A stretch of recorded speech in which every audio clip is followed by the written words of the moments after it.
This old motherfucker.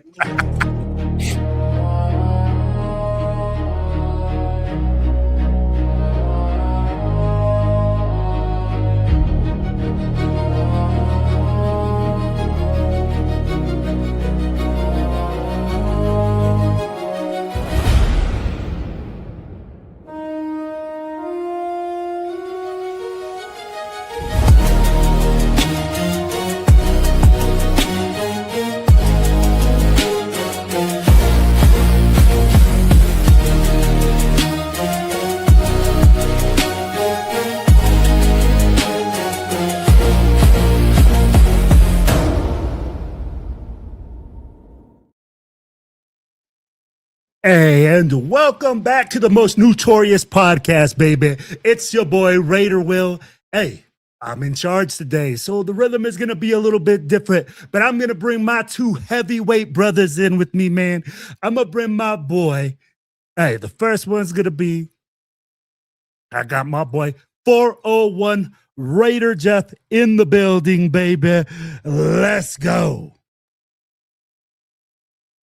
That I got my boy, hey, needs no introduction, worldwide famous and always grateful, always humble, my man, Cheeto Linus, baby.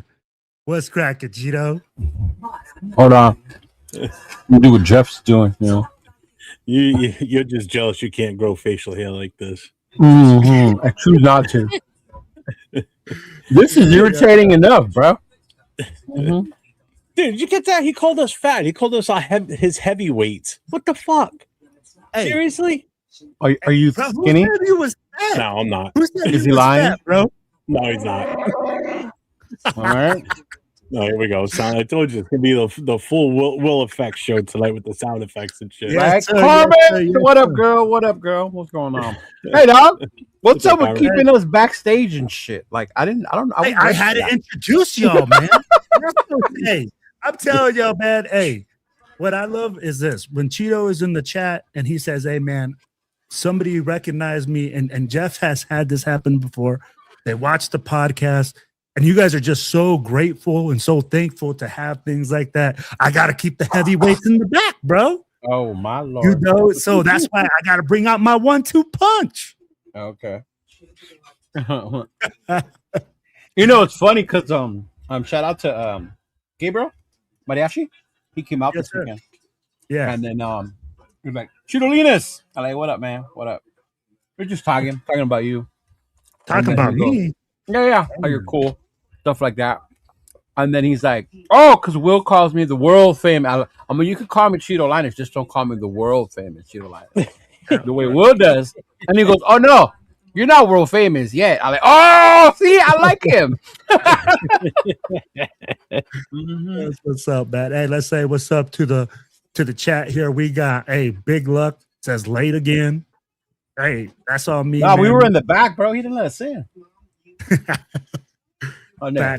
Facts. Hey, we got Coach out here saying, hold on here. Ooh, sorry, Coach. Be patient, people. Be patient. It's Yeah, the first time with the big me. dogs. Work with me. Yes, I'm running with the big dogs. Raider Mooch, what's up, bro? So what is up with them calling you Raider Mooch, dog? Because I hear Mooch. You know what? I think something else. Like Mooch means something different to me. I have no idea, bro. That's where I'm like, hey, I gotta call Coach on that one. Yeah. Okay, let's see here. Hey, man, what's going on, fellas? Salute, bueno. Bueno, what up, man? What up? What up?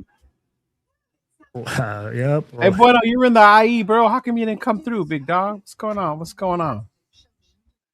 Or he might have been. I just didn't know it was him. He could have said it was him, and I would not have known. Yeah. Mm-hmm. Yo, he sent his fridge as his replacement. Yeah. Silver and Black Fats. What's up, guys? You got your real custom quick, Ty Simpson jersey ordered yet? I'm surprised people order the Mendoza jerseys. Bro. You know what? This is how you know the current players on the team aren't petty. If I was one of these new guys, I would have picked the number 15 and had Mendoza have to pay me to get that number from me. Yeah. That would have been a smart move. You get some extra Right? money on the Can you imagine the number of Raider fans that would have lost their heads if when the new players' jerseys, you know how they put them out earlier? If one of them would have been a 15? Oh my God. Everyone who ordered Mendoza 15 jerseys would be losing it right now. Oh man. But So, you guys, Will, I got to ask you a question. Will saw it earlier too. What'd you think about the new intro? oh. I was just listening. I didn't see. I Sorry. shortened it up. It's only like 47 seconds. Oh, I noticed that because I was like, oh, damn, he's already introducing us. I was Yeah. doing something and then I came back. So- Yeah, I like it. That's cool. I'm gonna spiff it up a little bit more than that, but the shorter the better. I found so. Part of my research I've done with how to change things up to Yeah. keep people. Yeah, because the other one's too long. People fade out, man. They don't stick around.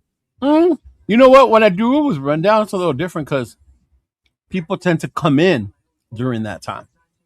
I noticed it was long when I listened because Will does his show on the Spotify. So as I listened to his show, I'm like, damn, get to the show already, dude. Yeah, but that was just on his show, though. Yeah. Mhm. But you guys are right, man. Hey, so we just already started, right? Everybody's talking about Ty Simpson. Everybody's talking about Dan Orlovsky and what he's saying. It's the biggest news in Raider Nation, right? The whole world broke because somebody has a different opinion. Guys, I don't know. Can we just like establish like why that's news though now? All right. You want to establish why it's news now? Yeah, because Max is back. So the Max trade shit's over, right? The draft is a month away. There's no drama with the Raiders right now, which is crazy, right? So why not just create something? We're not used to this quietness. No, yeah, we're not. Yeah. It's always something hectic and stupid going on. Yeah. You know? Yeah, that's why it's like it makes sense when people start doing this, especially this draft, because there's no like clear number one quarterback. There's I mean there is because it's Mendoza, but it's not like it's Mendoza or somebody else. You know what I mean? Like let's just turn in the ticket and the draft starts at number 2. Like that's how I feel like it is. No. Right now. Yeah. No. No. We need to wait. We need to hold out that little bit of hope. That we might do something different.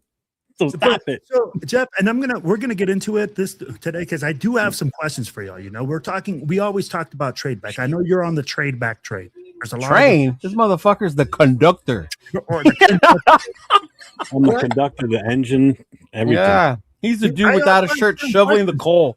I also have certain questions on that because even though we're saying, hey, trade back, now that there is no clear number one guy, why would teams want to trade back? Why would they want to trade for that number one pick? And I'm going to ask you guys that. We'll get into that later. But let's get into the Dan Orlovsky thing, man, because Ty Simpson is the best quarterback in this class. I think when you look at the body of work and what was asked of these two quarterbacks, you have to start with the question, who needed to do more to carry their football team to play well? Ty Simpson, and it's not close between those two quarterbacks. Who took more games over throughout the course of the season? Ty Simpson. It's not even close. And if we're asking, like, okay, we're trying to see what you are as a player in college and what you're going to be asked to do in the NFL and what translates. I start with, what do you do in moments of panic with the football? Because that's really what separates good to great. I would tell you that Ty Simpson is more consistent in that regard.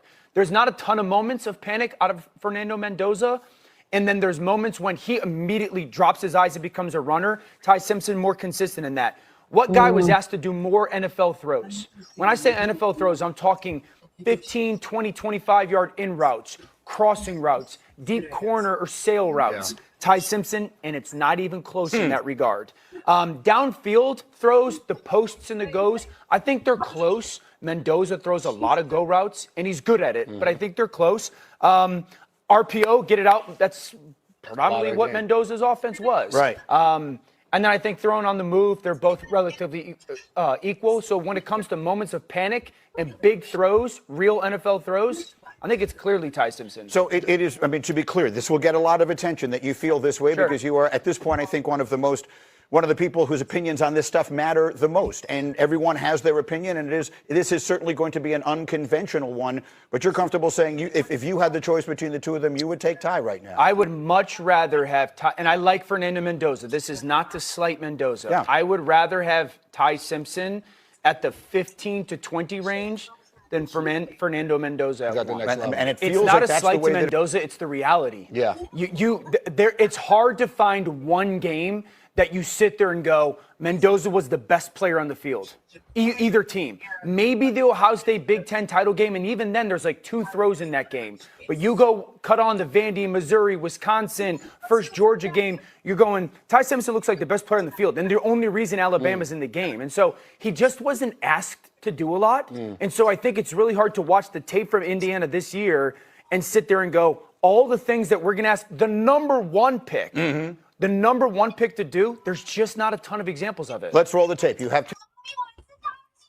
All right. And they get into the tape and they start talking about the tape, right? So he comes out, gives his different opinion.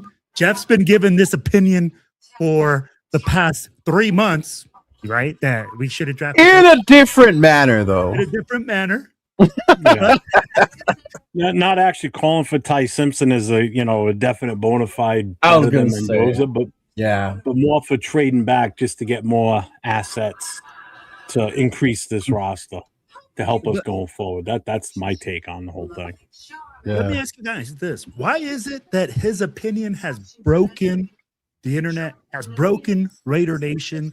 I'd be like, is it because he's stating facts that there is no number 1 real quarterback? Or is it because there are those doubts that everyone has? Look, man, we do the YouTube thing, right? Yeah. And if we were to come up here every week and tell you how awesome Mendoza is, how awesome it is, how much we love him, it would really come really redundant.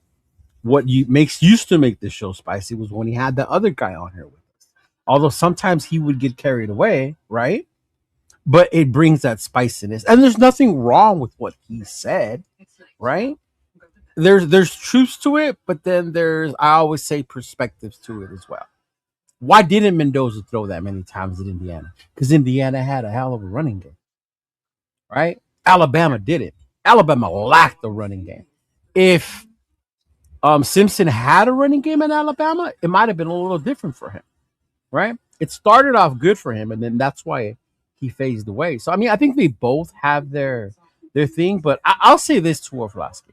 Shout out to him for not being afraid to put that out there and have people call him dumb, stupid, idiotic. I was listening to Q Show, bro. Somebody was telling him that if ESPN has a drug test, because this guy should be tested for crack. I was like, bro, God forbid you have a different opinion. And the reason I say that, because I was Orlovsky last year when it came to Ashton Genty. Okay? So I've been in that seat, bro, and there's nothing wrong with having a different opinion. You know what I mean? There's just different reasons. It all just on how you see it. And I don't think he once said that he was better than Mendoza, though. He just said he doesn't like Mendoza at number 1, and you get more value out of taking Simpson later than you would out of using Mendoza with that one. Because then you could do other things with that one, if that makes sense. That's how I saw it. I didn't see him up there and say, not once did he say Mendoza sucks. Not once did he say Simpson is better than Mendoza, right? But it's just the way people like to hear and take things in, especially Raider fans right now, because we're all set in on Mendoza, bro. Mendoza. Mm-hmm. I'm just tired of the whole Mendoza thing being pushed in your face without any, people will just sit there and say, well, he won a Heisman or he won the national championship. So look what he did in the, but there's more to than just winning the Heisman and winning the national championship. Yeah, that's great. I mean, definitely, I'm not knocking him for it. He had a great season. There's no two ways about it. But don't keep pushing in my face that that's the only option out there that we can go with is we got to take him at number 1 at all costs. Right. My favorite is when they say, well, if it doesn't work, then we just try again. Well, that's a piss poor attitude with the number 1 overall pick, if you ask me. If you're going into it, well, if he doesn't work out as our quarterback, then we'll just reload and try again. Well, That's horrible. That's with any pick, though. Any pick is a gamble. It is, No pick is guaranteed. Yeah. Yeah, but a plug-and-play quarterback is not the easiest pick to make. Okay. Yeah, but neither is multiple picks and hoping they all hit. When you take a guy that's a bona fide, like let's just say for Caleb Downs, okay, probably about 85% he's going to come in and he's going to be a plug-and-play guy. He's going to stop. You know that? He's too athletic, and he plays in a position that's. Yeah, but he doesn't play in a position that has that much pressure on him. When you're the quarterback, you're expected to come in and be that guy. And if you're not that guy, then it's all for naught. You know what I'm saying? Like the pressure on a rookie quarterback, especially if he's going to start, it's up here. You know, so that's a totally different. Now, if you took him at say pick number 10 or 12. The pressure's not as high because he's not the number one overall pick. That's the whole point. I think for the overall pick in a draft, that's huge. For the Mendoza fans, that's Mendoza's thing, though. He hasn't made it seem that that's what bothers him. Like mentally, it hasn't seemed this is too much for him. You saw what happened to Diego, right? The minute he got a little bit of glamour, it fucking went to like. He took himself way out of the picture. Right? Yeah, Mendoza has yet to do that. Even in the games, the kid's attitude was horrible. Exactly, and Mendoza hasn't shown that. And I get what you're saying though about him having that attitude, that personality, the pressure of a quarterback. I think that's the one thing I do notice from Mendoza. He doesn't seem to be one that will crumble with it or can, that it lets him bother because he doesn't see it that way. He just wants to play ball. You know, he's not out here like you have to take me number one. You have to take me number one. You know what I mean? He's just like, I'm going to play wherever I play. Yeah. Mm-hmm. All right. Here's my take, right? We've all been talking about it since the end of the season. There's no clear-cut number one. There's no guy that we were like, hey, man, this guy's like head and shoulders above another guy. But people are acting like this.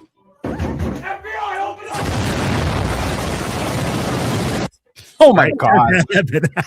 Who's acting like that, bro? Everybody. I want to know what part of the Raider world Raider Will is in that it sounds like the FBI is busting into Raider Nation's world. Hey, maybe Lip has me too busy these days, but I don't see it that way. Hey, but I mean, like people are questioning. They're going like, "Oh, Mendoza's not the number one pick." They're like, "Oh, now it comes to them that there's possibility of this guy not being the best player in the draft." And that wasn't what he said, though. But he never said take Simpson at 1. He didn't. He said, it's a more he likes taking, and that's like, let me ask you, and that's why a lot of people go like, "Hey, I'd rather take Simpson later on. It's more value." And that's what Jeff's like. That's where Jeff is. Jeff is more players later. Yeah. And I agree with you. And I'm like, here, let me ask you that. We're not in that position, though. We're not in a position to say, hey, you know what? We're going to move back and get more value at this moment. Right? And right now, like my question for you guys was, right? I shut in super chat, Will. Sorry, super chat. Huh? You see that? Gotta find that, Cheeto. You want me to read it? I could do it. Yeah, you read it. You put it up there. Hey, bro. Shout out to my boy on 6 thoughts on us bringing in two-way superstar from USC, Dustin, that played running back and strong safety for a top 30 visit. As much as I would love more talent on this team, I think we're good at running back, big dog. Thanks, on 6. I appreciate you, brother. Thank you very much, man. Oh, man, he's hilarious. He's hilarious. It's too much. We got to tell you, Will, like, what's going on? We got to tell Will what that refers to. All right, go ahead. Hit me with that. No, we'll tell you later, like off screen. Yeah, I'm not going to do it out here. Hey. It's but like we were talking about, right? We were talking about the whole Dan Orlovsky thing, but there was a response. We'll get back on that. There was a response to that. Chase Daniels came out, and this was Chase Daniels said, man. Different opinion, right? Different strokes, different. Mind you, two non-Hall of Fame quarterbacks. Surprising to a lot of people. Actually, I agree with a lot of that. A lot of everything that he's saying. Big time throws, the type of throws that you need as an NFL quarterback. Ty Simpson does that. And you look at the first 8 games, just purely on film with Ty Simpson, there was no better player in all of college football. I'm talking number 1 overall pick, without a doubt. And it just looks, the mechanics just look good, man. They look beautiful. He looks like an NFL quarterback. He feels like an NFL quarterback. He's a good dude. He's a leader. He's a coach's son, all that stuff. Here's what I think Dan's missing a little bit is that the Fernando Mendoza piece. You start on December 6th in the Big Ten championship game. That gauntlet that Fernando Mendoza went through, Ohio State, Alabama, Oregon, Miami, and the way he played through all of those 9 total touchdowns in those 4 games, the most important games of his entire career with an Indiana team that a lot of people didn't give a lot of hope to go beat these blue bloods of college football, that heart, that poise, all that stuff. Fernando Mendoza is ready to play right now. There's no doubt about that. I think they're really close. I do think Fernando Mendoza is the number 1 quarterback, though. Ty Simpson, I mean, who knows? The career right now, it's really close, but I would go with Fernando because of those last games. Yeah. Right, he says because of those last games. So let me ask you guys. This next section is brought to you by Monster Energy Drink. Monster, the drink of champions. All right, go ahead, Don.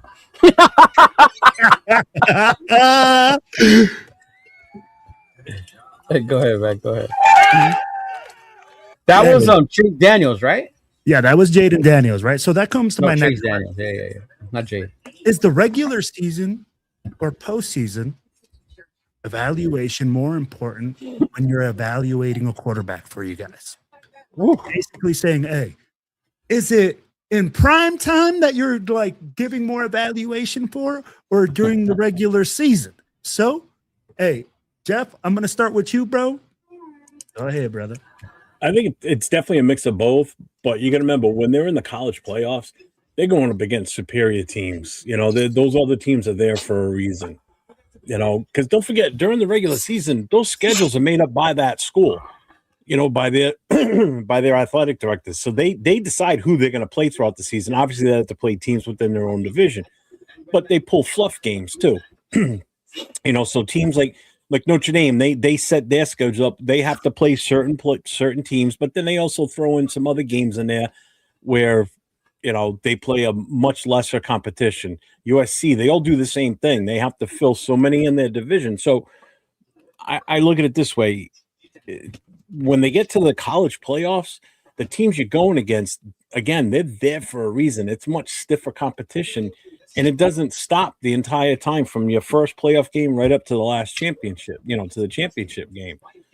So, I mean, I'm not putting all the stock in just the national championship game like some people do. It's like you got to look at his whole body of work too, you know? So when you evaluate, I mean, he's going up against tougher defenses. You got to kind of look at the playoff, I think, a little bit more.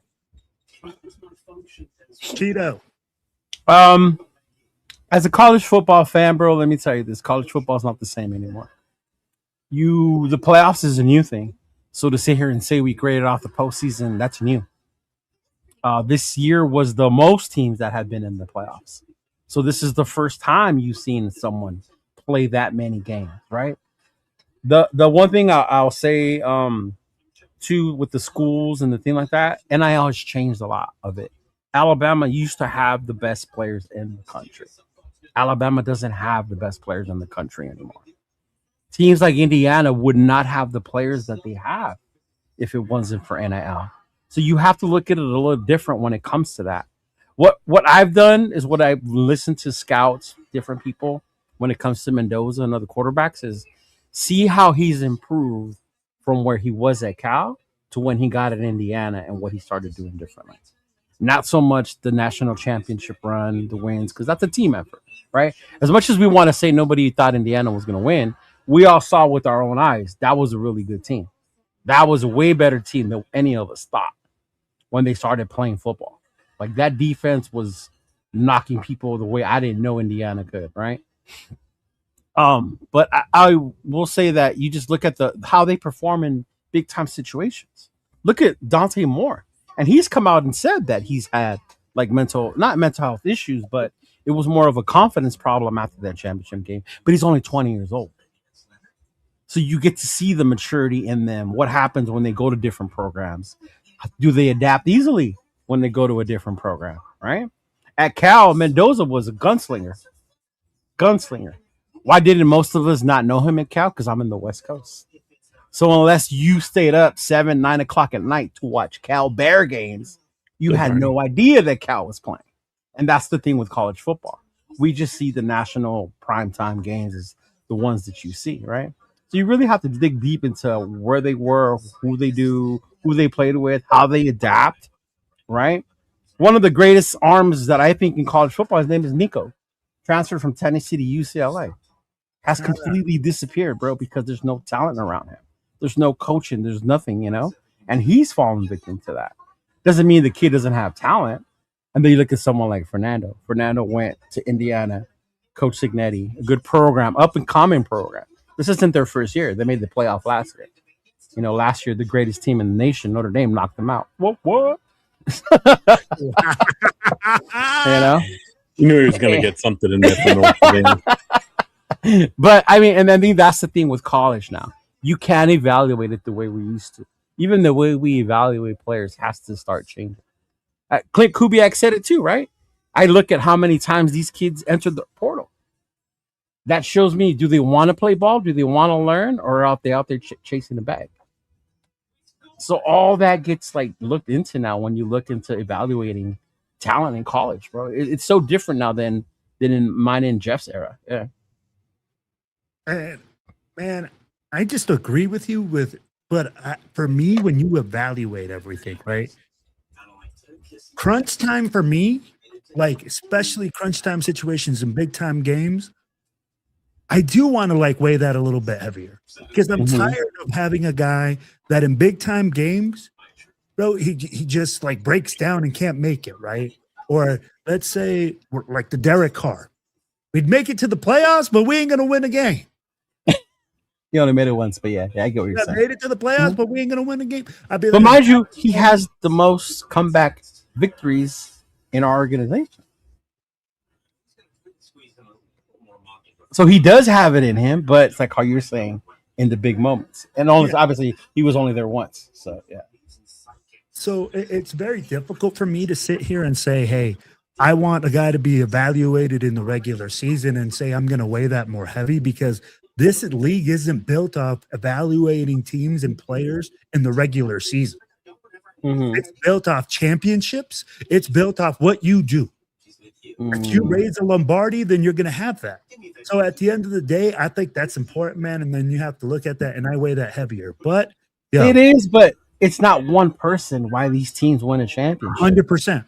Even the great 15 out of Kansas City, the years he won, it wasn't just because of him. No, I agree with you 100%. Yeah. It takes a team. And that's why you have to evaluate that, right? You have to look at everything. And you know what? Here's a different take, right? And I love that we were bringing different takes. We said, hey, we're going to bring a different view. This is what Jeff wants to hear. This is what McCann comes out. Whether or not you think Ty Simpson or Fernando Mendoza is the best quarterback prospect in this draft is subjective. But what Dan just pointed out tells me that you can't miss quarterback prospect in this draft. And if that's the case, then the Las Vegas Raiders need to hold an auction for the #1 overall pick. If you got a quarterback prospect, whether it's Mendoza or Ty Simpson, #1 on your board, and it's debatable on whether or not you can mess this kid up, then you should probably consider trading down if there's a team that's willing to give you a king's ransom to move up to #1 to take either one of them, whether that ends up being the New York Jets or the Arizona Cardinals or the Cleveland Browns. These franchises that have multiple first-round picks, these franchises that are listless when it comes to being able to find a franchise guy, you should be auctioning that pick off. Because if you're the Raiders, you understand that this is a multi-year rebuild that you are about to undergo with your new head coach, Clint Kubiak. And the best thing that you can do is stockpile picks so you can acquire top-tier talent. And what the NFL has told us, with the volume of trades that we've seen in the first month of the new league year, is that they don't feel great about this year's draft.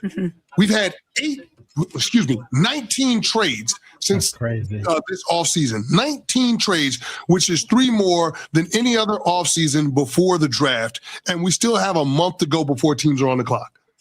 So you're having that level of veteran player movement because teams are trying to aggressively fulfill needs by throwing money at the problem and draft picks at the problem in order to get players that they can rely on in 2026 because they're not sure about what's coming out of the collegiate ranks. So if you're putting all of these things together, it's pointing to the Las Vegas Raiders needing to make the decision to trade down and trade out of that number 1 overall pick. All right, guys, and you hear him talking about trading out of that number 1 overall pick. My question is this for you guys here. Who was that talking? That's Chris McCants. Okay. It says, with no clear number 1 quarterback, let me ask you guys this. Why would a team want to trade with the Raiders? But there is a clear number 1 quarterback. It depends on your perspective. Mendoza is the clear number 1 quarterback. Okay. So clear number 1 quarterback, but not the clear number 1 pick overall. That's not the question he asked. See the difference? Or number 1, okay, with no clear number 1 pick, let me rephrase it. With no clear number 1 pick, why would a team want to trade back trade with the Raiders? And who is your highest rated player on your board that you think that a team would actually trade the number 1 pick or to acquire the number 1 pick for? It all depends on the teams and how they evaluate it. Like you look at who's behind us, right? Who needs a quarterback right now? You look at Arizona. Arizona just moved on from Kyler, right? They got a new coach, new system. So they're in the same situation we are as far as they're going to start to have to build the foundation. Do they want to start with the quarterback or do they want to start somewhere else, right? With the interior, like me and Jeff want. Start with the inside, then work your way out, right? It all just depends. And I think as far as talent-wise, we always put the quarterback number 1 because it's the most important position, quote unquote, in the NFL. So that's why they're the ones always going first. You look at that year where it was Caleb, Jaden, and what's his name? Drake May, right? Mm-hmm. And then out of nowhere, JJ McCarthy, right? Michael Penix Jr., Bo Nix. Those 3 had no business being picked in the first round.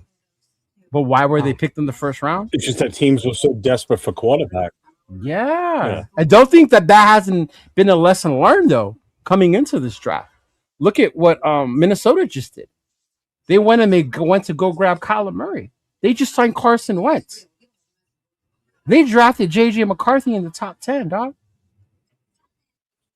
Yeah, that just tells me that J.J. McCarthy's not the guy they thought he was going to be for them. Yeah. That's pretty much it just what it comes depends down on the team and how much they like this guy that they're willing to make that move. And so it's not so much of him being that dude. It's Kubiak see him as that's my guy. And I don't see any other player better than him.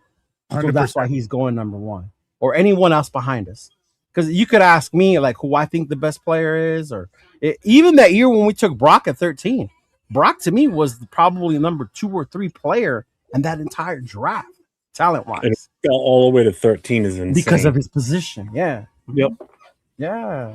But that's why I'm asking you, Cheeto, in your opinion, what player is there that you're like, man, if I could grab the player in the draft, that number 1 guy, like they're saying the Love guy, the kid from Notre Dame, the running back. See, if I wasn't on the Raiders, if I'm not the Raiders, to me, Jeremiah Love is the most talented player in this fucking draft. And that's what I mean. I think it's him and Caleb, to be honest with you. But he's a running back, though. Yeah. Oh, yeah.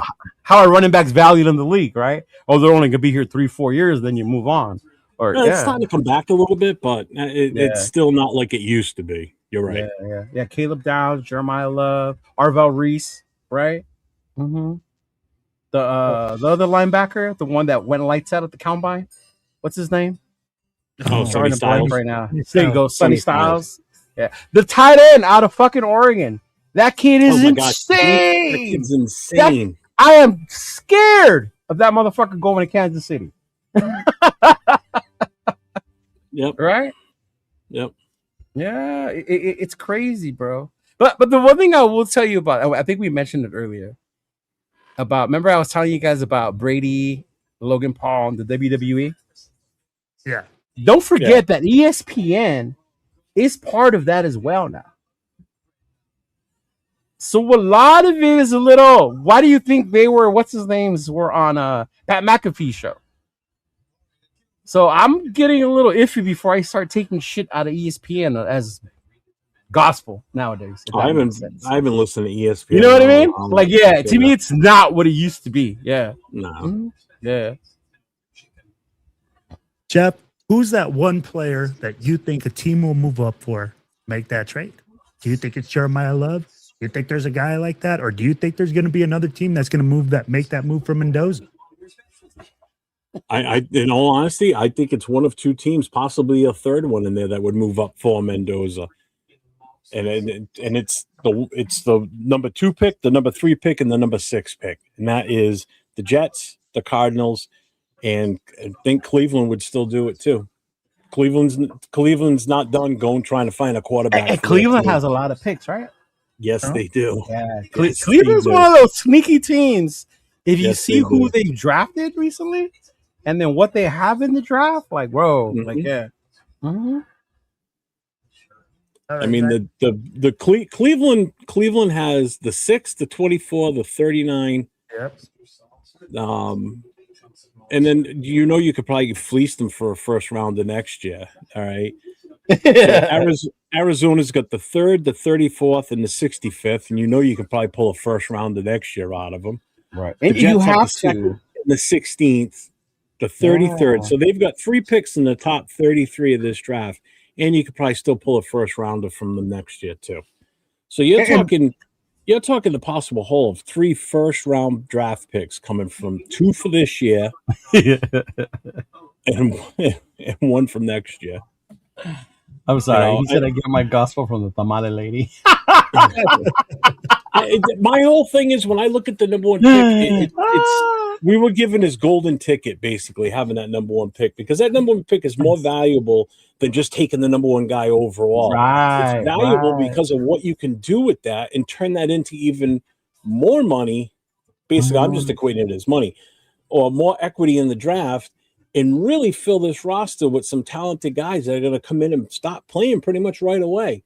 Mendoza's not a guarantee that he's going to start right away. You have to hope that he works out in practice and the preseason. That's and anybody, though. That's anyone we pick, though. But I still think you've got a better opportunity to really add to this roster, gain an extra first round pick next year. No, I get that part. You have leverage. Yeah. Well, you have leverage, and you can move up a pick or 2 if you don't finish in the top 10 to possibly get one of these quarterbacks next year. I get that part, but Ty Simpson this year. But I think to me, why not? It's the argument of, you don't know he's going to develop. You don't know how much time. That's anyone we pick. Anyone we pick. It is. So you can't just say only Mendoza. Quarterback. That goes to anyone we pick. Yeah, but I just think it's a tougher stretch for a quarterback. That's the thing. O linemen, D linemen can have a hard time too adjusting to the NFL speed. Secondary, these, same. Yeah, I think it's all a risk, not just Mendoza. No matter who we pick, they're all a risk. We're the Raiders. Shit, remember that year we had 5 picks in 2 years? Demented 0. See, if the max trade went through and we still had that extra. He wouldn't want to trade no more.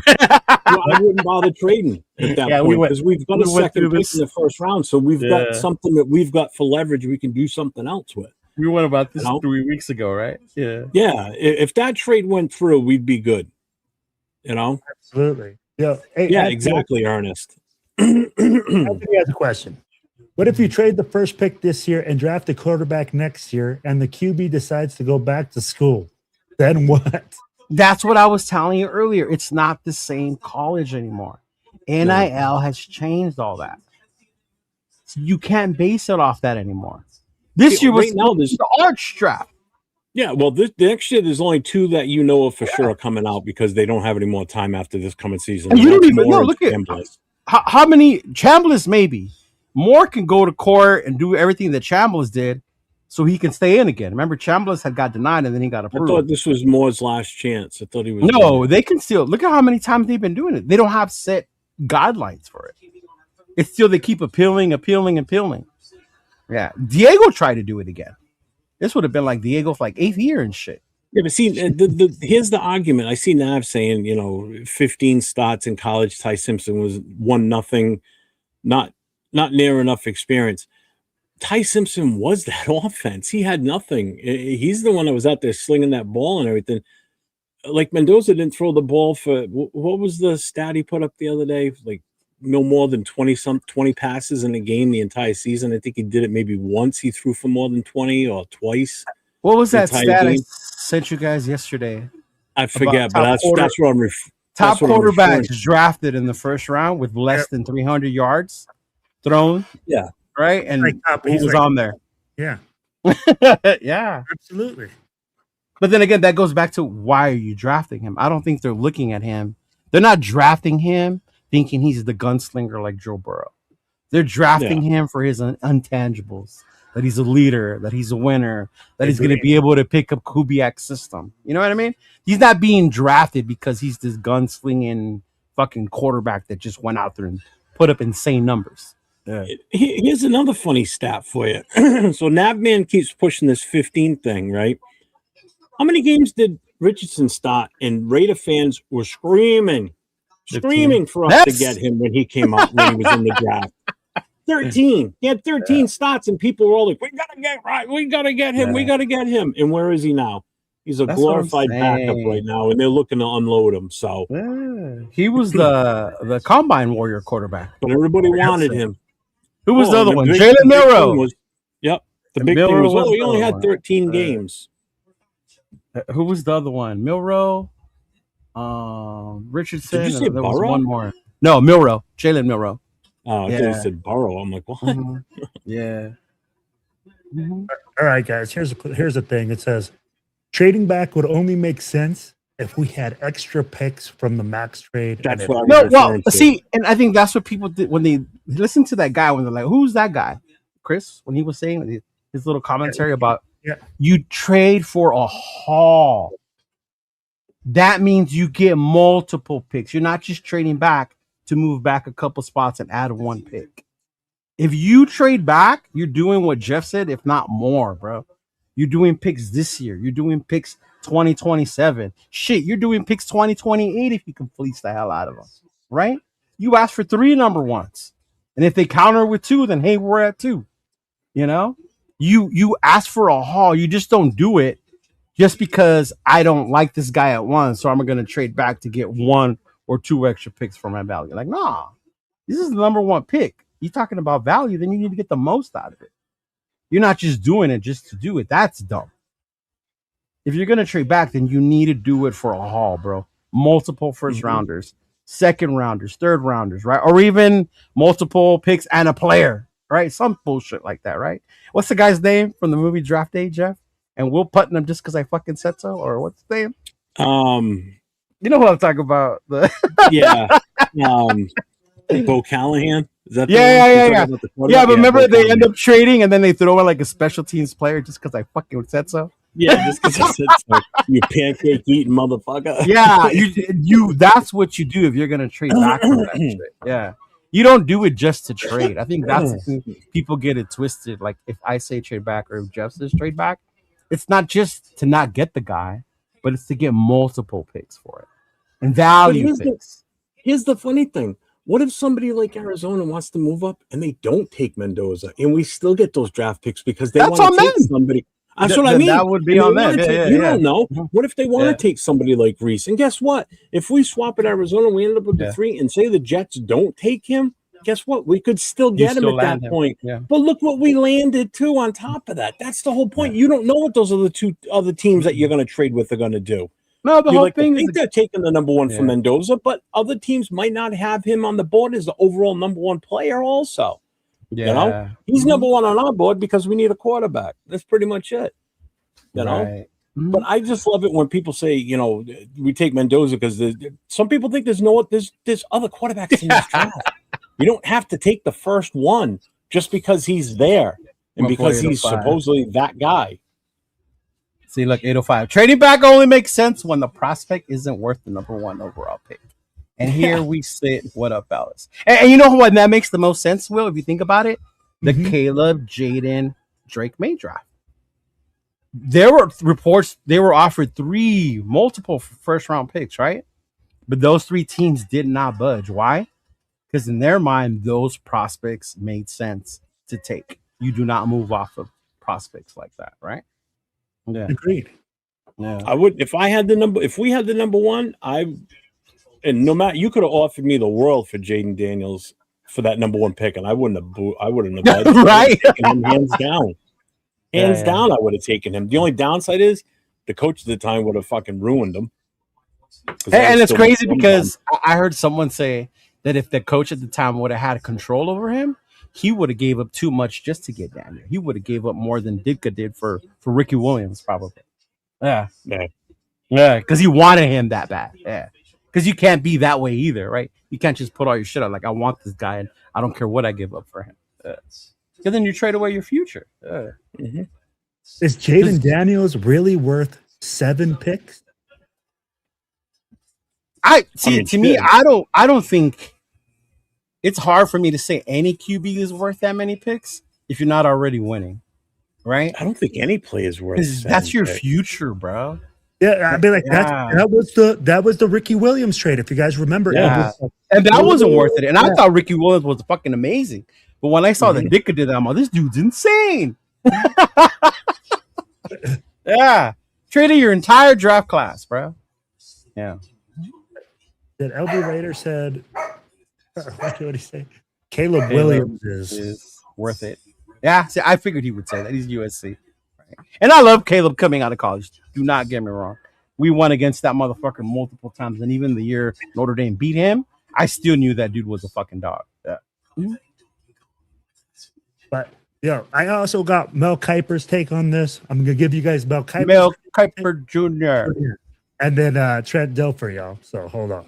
Trent Dilfer, you're just giving us all these Hall of Fame Fernando quarterbacks. Mendoza is nearly 4 inches taller than Ty Simpson, 25 pounds heavier, 35 starts compared to 15, which is a risky, dangerous number for Ty. Then you think about 72% completion percentage to 64, right? 7 rushing touchdowns to 2. And the fact that he had 5 fumbles over a 7-game period, Ty Simpson, 5 fumbles lost, 6 total for the year. Ty Simpson, only 1 year as a starter. Fernando Mendoza started at Cal, right? He was at 69% in 2024, but he was sacked a lot. He cut that sack total down dramatically by going back and playing another year in college and moving on to Indiana. I will say for Ty, he didn't have the offensive line that Mendoza had, didn't have the receivers catching the ball on a regular basis, didn't have 2 excellent running backs as well to balance things out. So Fernando Mendoza had some advantages there. But overall, all the check marks that you go across the board go to Mendoza over Simpson. See, shout out to Mel for keeping it real. Sure. Pointing out the differences between the 2 teams they were on. And that's what I like about Mel Kiper's take, right? He showed, hey, this is what happened. Now, Trent Dilfer, I know wait. So we all think Mel Kiper knows what he's talking about now? No. Or we think he's a dummy? I don't think he's a dummy either. Okay, because there were some people that still think he's a dick. Yeah, bro, he's a 50-50. It's a 50-50. This is an evaluation on half their stuff. Go ahead, man. Go ahead. It's funny that Trent Dilfer's next because that was where there's difference of opinion. Right? You think back to 2024, and it's Caleb Williams, Jaden Daniels, and Drake May. You go back to 2023, it's Bryce Young, C.J. Stroud, guys like that in that draft. You go back to 2021, and listen, Trevor Lawrence, who I thought was an incredible prospect, clear number 1 that year. You had people talking about Zach Wilson, Trey Lance, even Will Levis. Was talked about as a first rounder in that draft, and so I think that, it's not unusual to have, kind of beauty in the eye of the beholder when you start talking about quarterbacks. And I think there's an element of when you look at Alabama's offense, it's easier to find correlation to what people do on Sundays. You see him playing under center. You see him turning his back to the defense. You see more, we maybe don't love all the measurables in terms of, he is about 6'1". He's only about 211 pounds. He doesn't have, the Josh Allen arm strength that you typically would love to see in a quarterback that goes in the first round. But, it's not just a guy playing in the confines of an offense. It's a guy that was able to create. So I understand that people like him. But to me, I fall much more in line with what Mel is saying in terms of, the type of prospect he is. I think he's checking way more box. He's bigger. The sample size is better. How developed he is as a passer, the production in college, and how he projects is better. So I look at it that way, and it seems like in nearly every single area, Mendoza appears to be the better prospect. Mel. Yo, that's Trent Dilfer's take, right? Guys, Trent, not Dilfer. That's Tim Hasselbeck. Tim Hasselbeck. Yes, right? So let me ask you guys this. Everything's been being made out of, hey, this guy came out of this offense. This guy came out of a pro-style offense. Why is that being influential or so ever emphasized, right? Why is that becoming so large right now? Is it because people just don't have nothing to talk about? It's always a thing, though. It's always a thing with players coming out on the systems they play. It's always a thing. We know that a bunch of quarterbacks have been coming out from RPO systems for a while now. It's not rare that guys that run RPO in college come to the pros, and they come from underneath center. They make those adjustments. I mean, like, what? If you look at it, look at Jackson Dart last year. Be careful now. Nathan's in the chat. I'll come after you. That's his man crush. That's his fucking husband right there, man. But let's be real. Like, he comes out a lot of the shotgun. Yeah. They came out of that system. And that's college ball. That's college ball now. Yeah. Why now are people going like, oh, Fernando Mendoza just runs RPO and all he does is through those. Look at that. That's not RPO. Look at that. Ooh, Nathan told you. Told you. But it's still coming out of shotgun. It's still not coming out from underneath. Look, bro, bro. You have to argue the quarterback, because if not, then what do we do all off season? Sit here and wait for April? Yes. Right? We did it last year with the running backs. Which running back is better? Genty, Hampton, right? All the fucking running backs that were coming out. Which one's the trade back rumor? The trade back wishes last year too. Right? Yeah. We don't have the right offensive line, and gee, we didn't, did we? No. It's gonna be a conversation, because you have to see what's asked of them, and can they be able to do it on the next level, right? Like Kiffin says, exactly, right? Yeah, exactly. Mm-hmm. That's why you look at where people come from. The newest thing, and I love to say what everyone knows. I love Notre Dame, but I will say this, and I've heard it from other people say, is the reason they like players coming out of Notre Dame is the culture that Freeman is creating there. To what Kubiak was saying, these kids aren't jumping around in the transfer portal, going from school to school to school, right? They're trying to stay there. They're developing something, so they're going in there to get character football type minds or whatever the hell. So when you look at these other programs, like, what kind of a player am I getting? I have to look at what's he going to do. Yeah. And then, of course, Caleb is an anomaly, bro. Not everyone is going to play like Caleb. Shut up, Nate.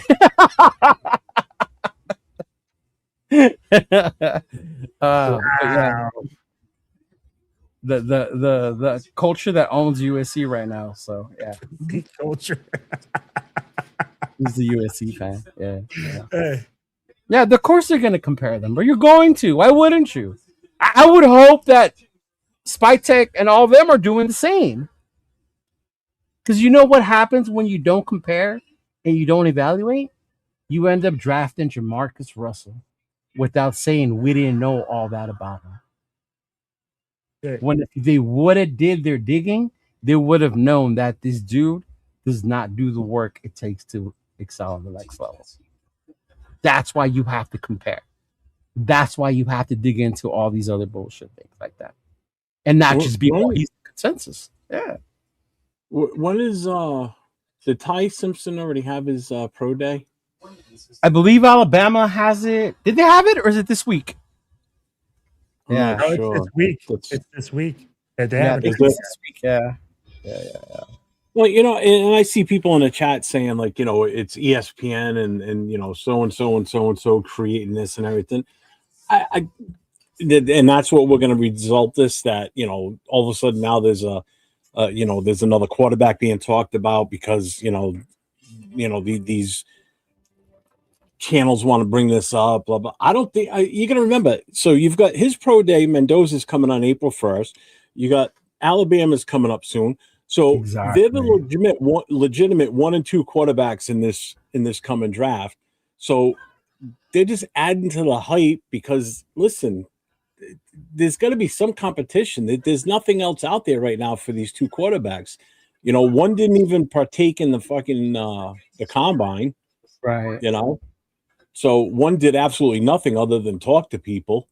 So I mean, it's coming down to the pro days and where they're going to finally be ranked in all this. Mendoza will still probably come out number 1 overall. I'm sure he will. Oh yeah. But, I mean, just to keep saying that the whole Ty Simpson thing is coming out just because they want to make headlines. It's not just that. It's just that there's legit situations where there's a difference between these 2 players. Plain and simple. One does one thing better than the other. One had a better support system than the other. Tell me I'm wrong on that. Because do you know that one of them is betting so much on himself that he went into the draft this season when he could have stayed in college and gotten better? That's Ty Simpson. And that's Ty Simpson. He could have decided to stay back. Another day too. Right? Mendoza knew this is my time to cash in. I'm going to cash in. Next year he wouldn't be number 1. There's no way he's number 1 next year. And with that said, Ty also, if I wait till next year, I'm already being overshadowed by this dude.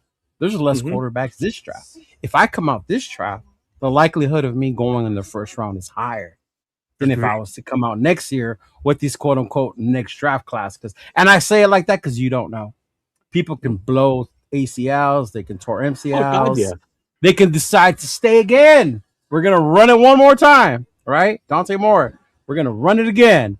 Like you just don't know nowadays. Bro. Just like in the flag football game on Saturday, Ashton Genty could have blown out his ACL in that stupid ass game. That fucking pissed me off. These players are playing in this shit. It drives me nuts.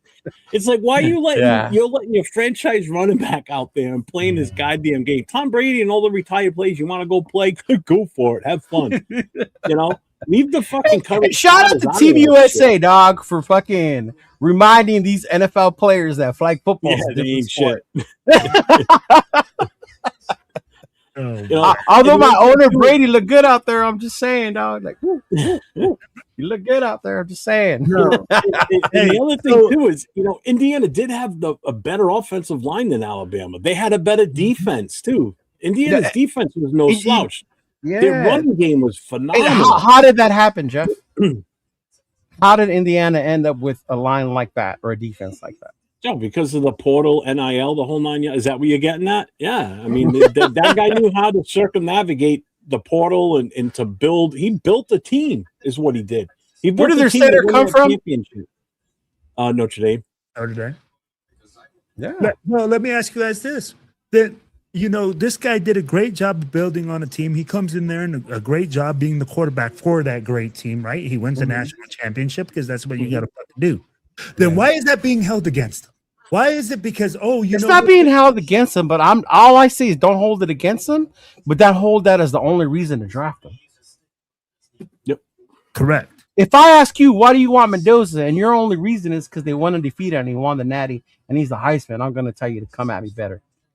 Or he's a man of God. That's been thrown at me. Oh, that's another one, right? Yes. He loves God. I'm like, because him and Derek Carr are gonna open up a new church in Las Vegas, and Las Vegas can use more of that. That's the main reason we use our number 1 draft pick because I mean, don't get me wrong. I'm not saying anything bad about religion. I mean, but don't tell me that's the reason you want him because he's a man of God. That's a stupid reason to place on. I don't think it's used against him. It's just that when somebody uses that as the only reason is why you should, that's the counter to it. There have been many other players who have won the Heisman and the Natty. Right? Yep. So let me ask you guys this, right? We've talked Fernando Mendoza. We've talked Super Chat, dog. Super Chat. I don't know how to. Oh, you didn't make a noise for it? Put the sound. I'll put it on. Yes, you ready? Put it on. Where's? Hold on. Give me a second. We got you. Chewy's Raider coverage. Shout out for the $1.99. I'll be happy with whoever we get as long as we win. Exactly, dog. Exactly. Well said, Chewy. Well said, Chewy.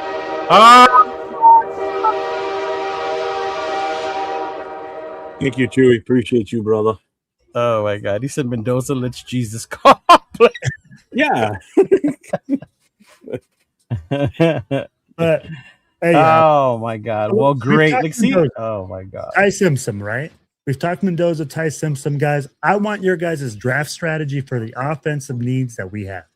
I know that we've talked draft back. You can move back, but address the issues that you guys want to address. What's your draft strategy? What do you guys think they're going to implement? What do you guys see them moving? Guys that they want to select. See, this is why I hate mock drafts, because it's easy to go on there and then I'm going to do this and I'm going to do that. But you can't say they're going to do or they should do this until you see what's left on that board. Correct. Obviously, number 1 is going to be Mendoza. So we don't go again till 36, right? Yeah. Yep. But if you're watching and we're watching the draft and you start to see maybe a certain receiver or a D tackle falling and you're within reach of him, right? I wouldn't be mad if the team moved up to go get him, right? Depending on what they gave up. Or even if they get to 36 and there's 3 or 4 players that we possibly could get. At that point, you're like, shit, I wouldn't be mad if you guys trade back a couple spots and add some more picks as long as we land one of those 4. So to me, that's why it's like best available, yes. But then we also, what positions are we still needing to develop? Because remember, yeah, we had a great free agency offseason, whatever, right? We've got linebackers, we got our center, but we still have to build the team. You can't sit here and tell me that this defense is done being built. This offensive line is done being built. No, right? No, they're not. Mm-hmm. So that's why, to me, you got to see who's there when you get there. If one of the offensive linemen, me and Jeff have been talking about, right, is there, ends up falling, fuck it, take him. If he's there at that spot at 36, right? Because we still need more offensive linemen, right? I'm not going to be mad at taking a defensive tackle, an offensive lineman. I will be mad if they take that fucking kicker, though, who kicked 70 yards and ran 4.5. I will be mad if we fucking draft that fool in the first 2 days, right? Yeah. Mm-hmm. Hey, I'll tell you like this. When I saw that kicker run a 4.5, I immediately was like, Raider Nation's going to clamor for him. And they said, oh, he kicked a 70-yarder. I told you. That's why I sent you guys the video. Bro, in gym shorts, he kicked a 70-yarder in gym shorts with no pressure, being able to, like, be comfortable out there. And, yes, he stroked it. Congratulations. Pause. Stroke. Bro, but there's a reason why he wasn't highly recruited or looked at, bro. Look at the college he's coming from. How many people watch that college? Headshot. What network is that college play on? Probably the ESPN Ocho. Right after dodgeball. And that's why you got to thank players like Mendoza and them that wait to do their pro day. Because when you do have a player like him where teams come, it gives the opportunity for players who aren't going to be seen or normally be seen to get a shot to get looked at. Yeah. Because nobody knew who that kicker was. I know how Nabman said that there's no Indiana offensive lineman. The only one that I see in the draft is Coogan, the center. Are the other ones even seniors, or they obviously they didn't declare for the draft? So because the only one that declared was Coogan. Yeah, so they're still there. So that's why there's no Indiana offensive line in the draft other than Coogan. My take on the draft strategy, Mendoza going number 1 with the 36th. At that point, we either go. I personally want to take a nose tackle. I want the best nose tackle available at 36. Nose tackle? What is that? It's a position that hasn't been around for a long time in the NFL. It's new. Really? Please explain. I want the top nose tackle for sure. I want that bona fide zero technique guy that's played that position. I don't want to just be fluffing through with a project on our end what's on our roster. Yeah. I feel you, bro. I mean, if a receiver that we really, really like is there at 36 and we take him, I'm not going to be upset. We've already got the quarterback. We at some point do still need to add another. We definitely got to pull a left tackle out of this draft, I think. We got to get one. We got to get one that we can groom behind Colton Miller. And I know Grant was supposed to be that guy, but it looks like there's a good chance that Grant's probably going to be on the right side more than anything, I think. And then the right guard's still an issue. It's not been settled down, right? Well, I mean, again, you've got 4 guys in this offensive line that are going to, I think, compete for the right side. That's if they move JPJ to the left. Either way, you're going to have Caleb Rodgers. You're going to have Glaze. You're going to have Grant, and you're going to have this other guy we just picked up. What the hell's his name? Whatever that offensive lineman we just got. I can't remember his goddamn name. Yeah. So you're gonna have those 4 guys fighting it out. 2 on the tackle side, 2 on the guard side. The only locks right now are going to be Miller, JPJ, and Linderbaum. That's it. So you get 3 guaranteed that are going to be starting right now. So I'm cool, Kev. I'm not giving up on Glaze just yet. I'm counting a lot of that on last year's issue. Buford, that's it. Thanks. No, I'm not counting on that fool. That fool's just here. Yeah. Don't hold your breath on him. Well, I'm just saying he's got to be part of the competition. You got to put him in there. Yeah. You got to give him a shot. I mean, he's started in the NFL before, so it's not like he's just some practice squad guy, But I'm not expecting him to start over anybody else, but you got to throw him in the mix. I mean, I'll be honest with you guys, right? Everybody knows we're going quarterback number 1. If we draft anybody, we're going quarterback. Yeah, unfortunately. Hey, I already know that, right? So what I'm thinking is in the 3rd round, because I'm with you, Jeff. I think we go defense in the 2nd round. In that 3rd round, bro, I think we address the wide receiver position. Who's got the TV on in the background? Cheeto. I do. Oh, Cheeto always has a TV on. Yeah. But, so I see us addressing the wide receiver position there. And I really see that as being our next need. I know that we keep talking offensive line and that we keep looking at saying, hey, we need to solidify that right side of the line. But I really do think we need to get Fernando Mendoza that number 1 option. But don't you still have to protect them in order to get the ball to the number 1 option? I agree with you. Isn't his number 1 option Brock Bowers? Brock Bowers Isn't this a running team first? Correct. Which is why we're drafting Mendoza a coordinator. I get what you're saying. You still need a receiver to stretch. No, I'm not saying we don't. But I'd be like, you still need a guy to bring out the box. You can't just be like, hey, we're gonna put a bunch of linemen out there. There's no threat outside. All they're gonna do is load up the box. Say, run the ball. Okay, we're gonna jam 8, jam 9. Because there's no threat on the outside to stretch the defense, to say, hey, man, there's a threat on the outside. So we need to find that threat on the outside, that number 1 guy.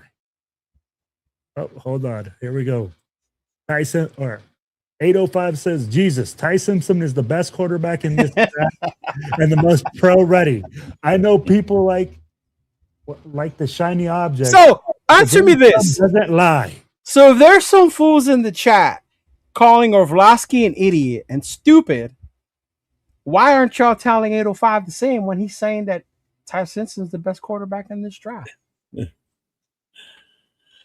Are y'all afraid of 805 and what he's going to reply to you?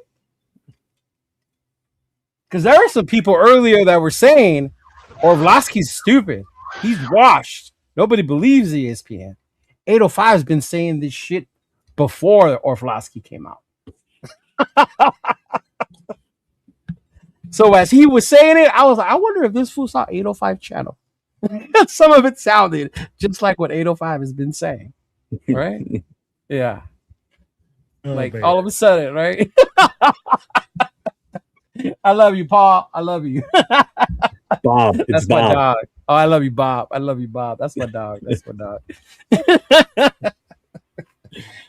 It's because nobody wants those guns of 805, bro. They don't want to hit those guns.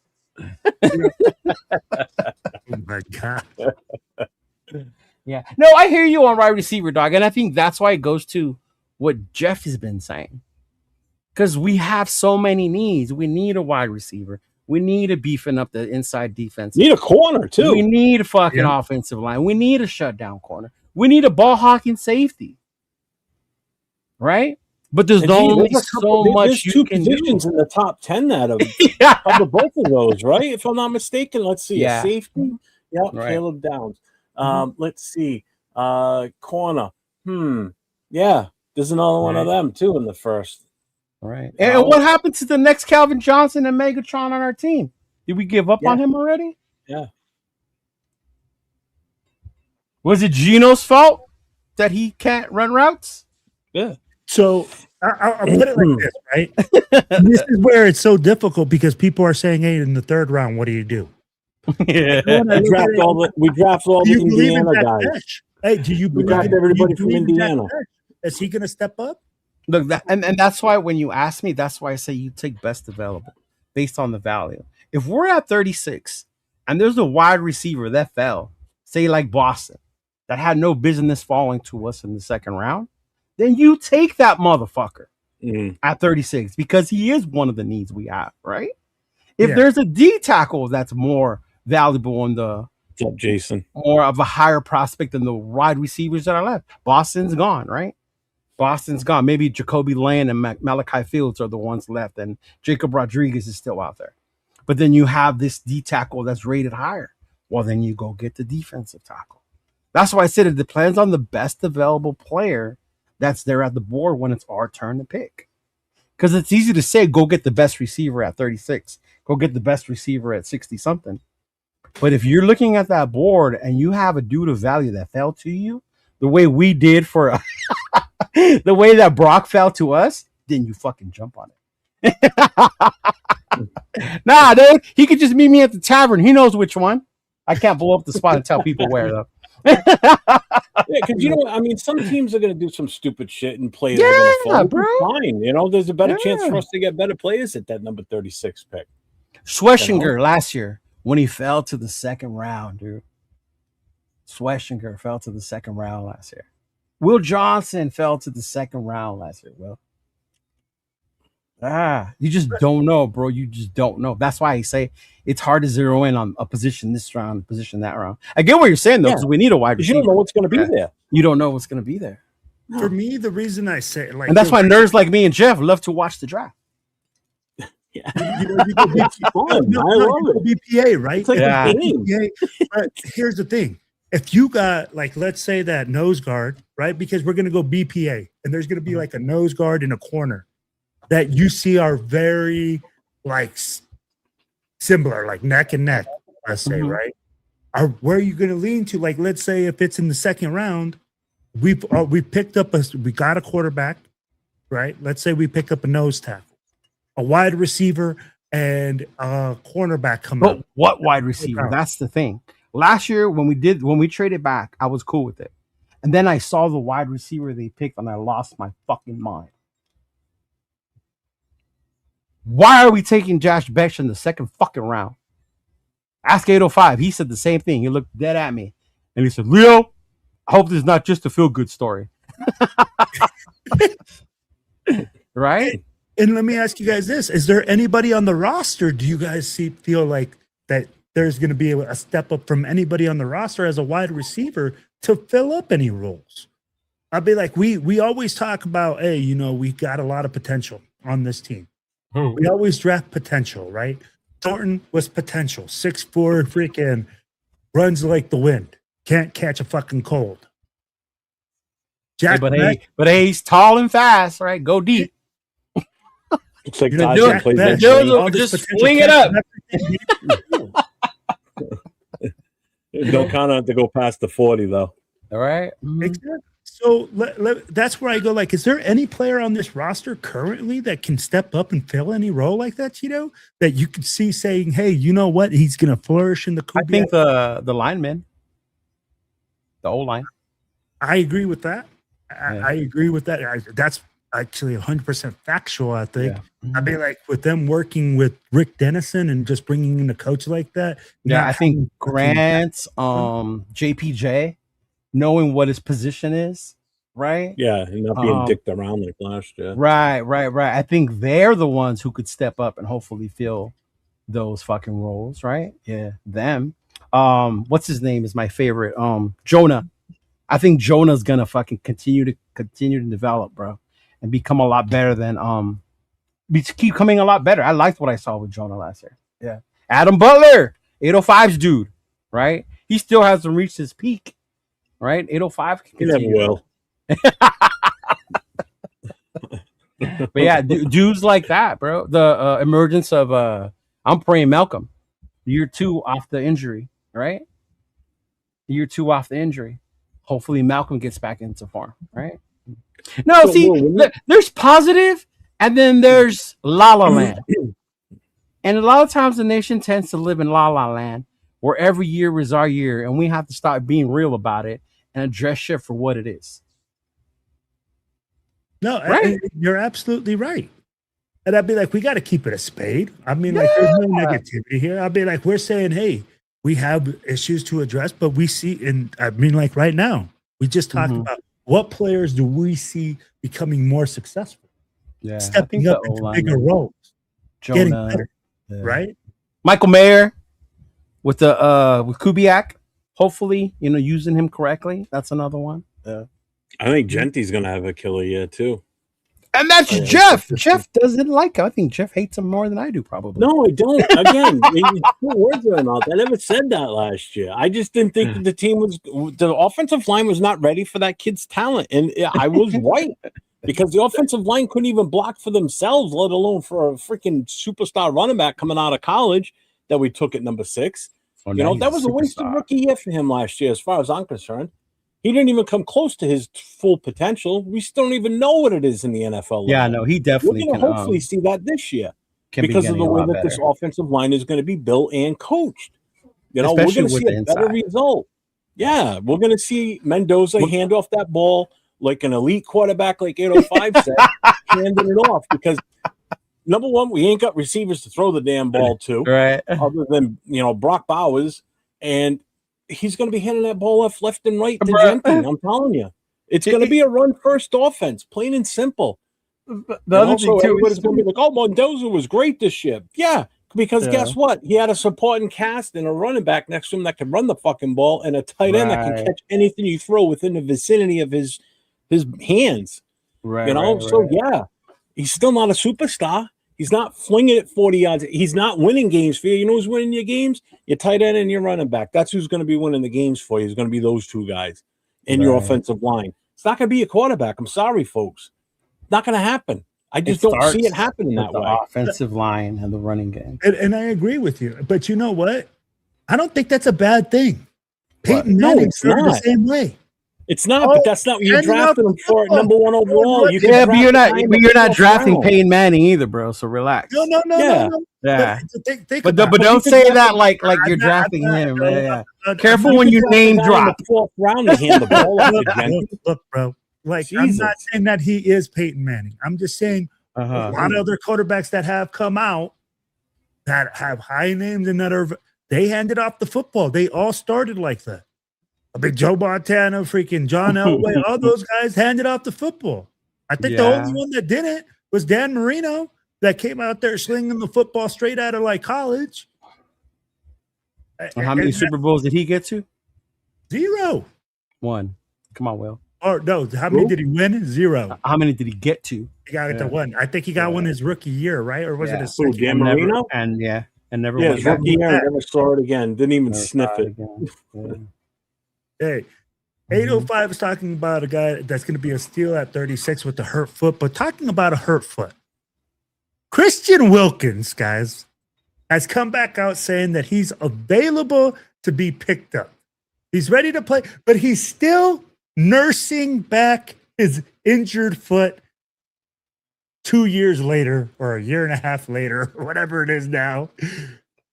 I want to know your thoughts on this because it caught my attention and I said, oh, man, I have to ask my guys on what is your guys' thought on Christian Wilkins? And he's saying the agent is saying 26 teams have called and inquired about his services. Good. They can have him as long as it's not us. I don't care what happens to him. I could give the NFL needs to release the Christian Wilkins files. The Christian Wilkins files. Do they need to go? I don't care what happens to him. I don't care where he goes. I don't know. I don't care who takes him. I could give two shits about him. If it's not going to be, it has nothing to do with us. We're not going to take him back. There's no way in hell we're bringing him back. Absolutely not. Hey, Cheeto, don't worry, baby. What I will say is the most Raider shit to happen, though, and this would be the most Raider shit because this is our luck. This is our luck. Bring him back. Is that no? We don't bring him back. We end up having to pay like half the money. We lose half the money, whatever, right? Yeah. But this motherfucker gets picked up by Sean McVay and the Rams. And then blows up and becomes. And then just fucking goes in there and just plays. And then we're sitting here like, well, goddamn. Still won't phase me. I could give two shits. Rams aren't even in our conference. The only time we'd have a tie-up matchup with them is in one regular season game in the season or in the Super Bowl. So no bearing on us. Now, if you say he goes to the Chiefs, the Broncos, or the Chargers, that's a different story. Yeah. Because now you're talking twice a year. So I could care less what team he goes to. Unless he goes to the Chiefs, Broncos, or Chargers. Or Chargers. Well, as long as it's not Harbaugh won't deal with that shit. Yep. Now, Andrew Reid has had some characters on his teams. Yeah. Andrew Reid has had characters. And they're willing to take that risk. But I'm with Cheeto, man. I want to see, like, what's going on there. What the fuck really happened? We need the FBI open up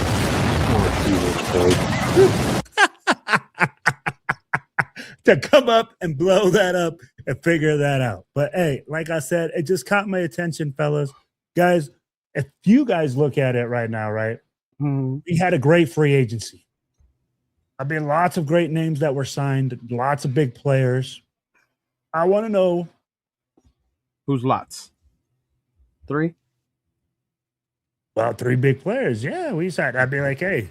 I'm just asking. I want to define what lots means. Hey, 3 big players is big for the Raiders. When's the last time we've signed 3 big players? All right. We haven't talked to people before, like, hey, girl, how long you been single? A few weeks? How many's a few? 2? Fuck. Just trying to clarify, dog. Just trying to clarify. Hey. You was more than 2. 2 is right. Yeah. See. So, what do you mean by a lot? What's lots? Yeah. 3? Hey. All right. If 3's a lot for you, then three's a lot. I'm just trying to see where the bar is. Hey, because I tell you like this, man. We haven't brought in a lot of big free name free agents. They weren't the biggest, right? But they're solid. They're young and they're talented. Yeah. Once coming off an injury, you're hoping he gets back to what he used to be. Yeah. Right? Yeah. When you see that, what player do you think that we brought in is going to make the biggest impact on this team besides Tyler Linderbaum? I know that Tyler Linderbaum is going to control the offensive line. He's going to do great things. But what free agent that's come in you guys think is going to have the biggest impact on this team? So I can't say Linderbaum? Apparently not. You just stole my thunder. You're telling the offensive line guy he can't say the offensive line, bro. Because I mean, like I feel like everybody's using that one, right? Tyler Linderbaum, and I get it. Tyler Linderbaum is going to affect the offensive line because that's the worst. That's the worst. Other than our wide receivers and actually every other room in the team last year, that was one of the worst position rooms. Was the offensive line and the worst coached part of the entire team last year was the offensive line. If you don't think that's going to have an immediate impact having him come here, I don't know what to tell you. Because, listen, you now got a bona fide center that's going to play center in no other position. You got JPJ that's now going to be the left guard, right guard, whatever. He's going to be one of the guards, guaranteed. Colt Mills is going to be the left side. You've already got 3 lockdown spots, like I said earlier tonight. That offensive line, along with that new coach now, this is a totally uncharted waters that we haven't had in a while, where we're going to have a solid offensive line. It's just a matter of who fills in the other 2 spots, who fills in the other guard and the other tackle. Whether it's a free agent, no, not a free agent, but whether it's someone we draft or someone that's already on this roster. This is the potential to have the best offensive line we've had in a while. And it's all locked down with a bona fide Pro Bowl center that we've now got for 3 years guaranteed on this roster. I just can't see any other position that's going to increase from what we were last year to this year. Now, again, it could all go to shit, but I don't feel that it's gonna. This offensive line is not going to be built to fail. I'm telling you.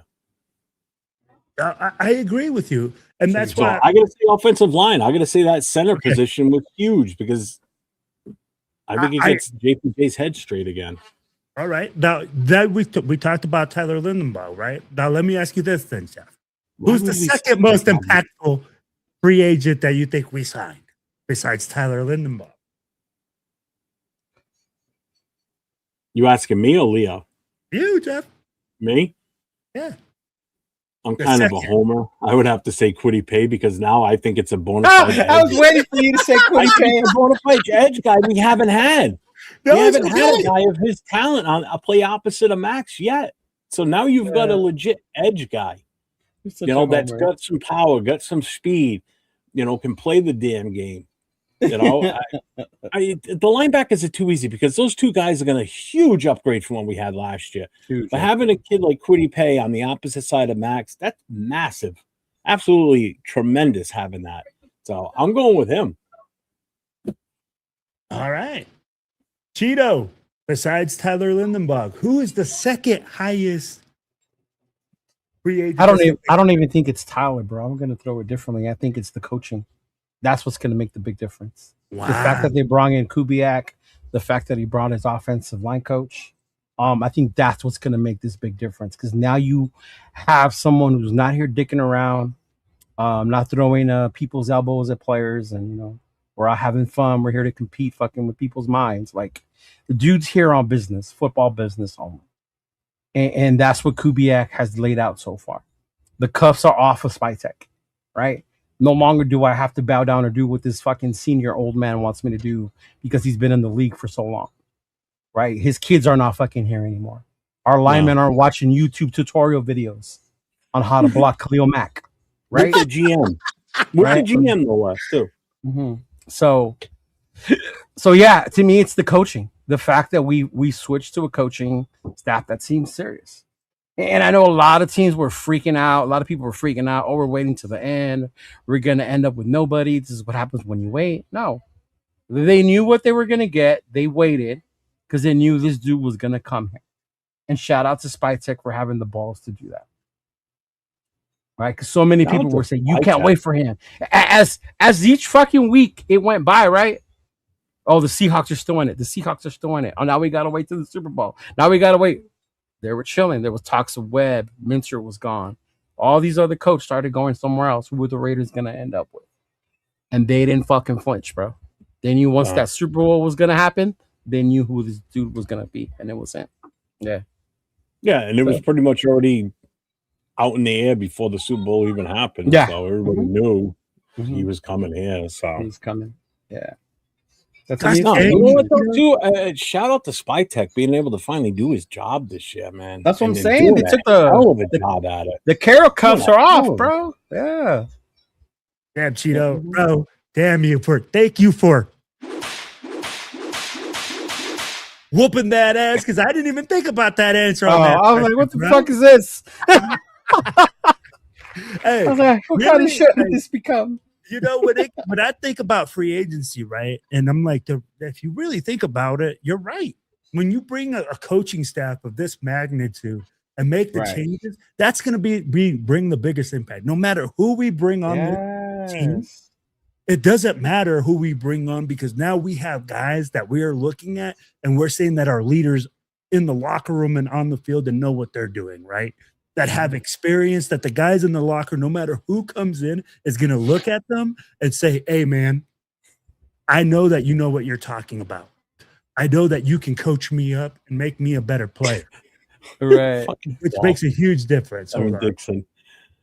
Yeah. Says, I heard Christian Wilkins keeps a pair of Carol cuffs. Blood.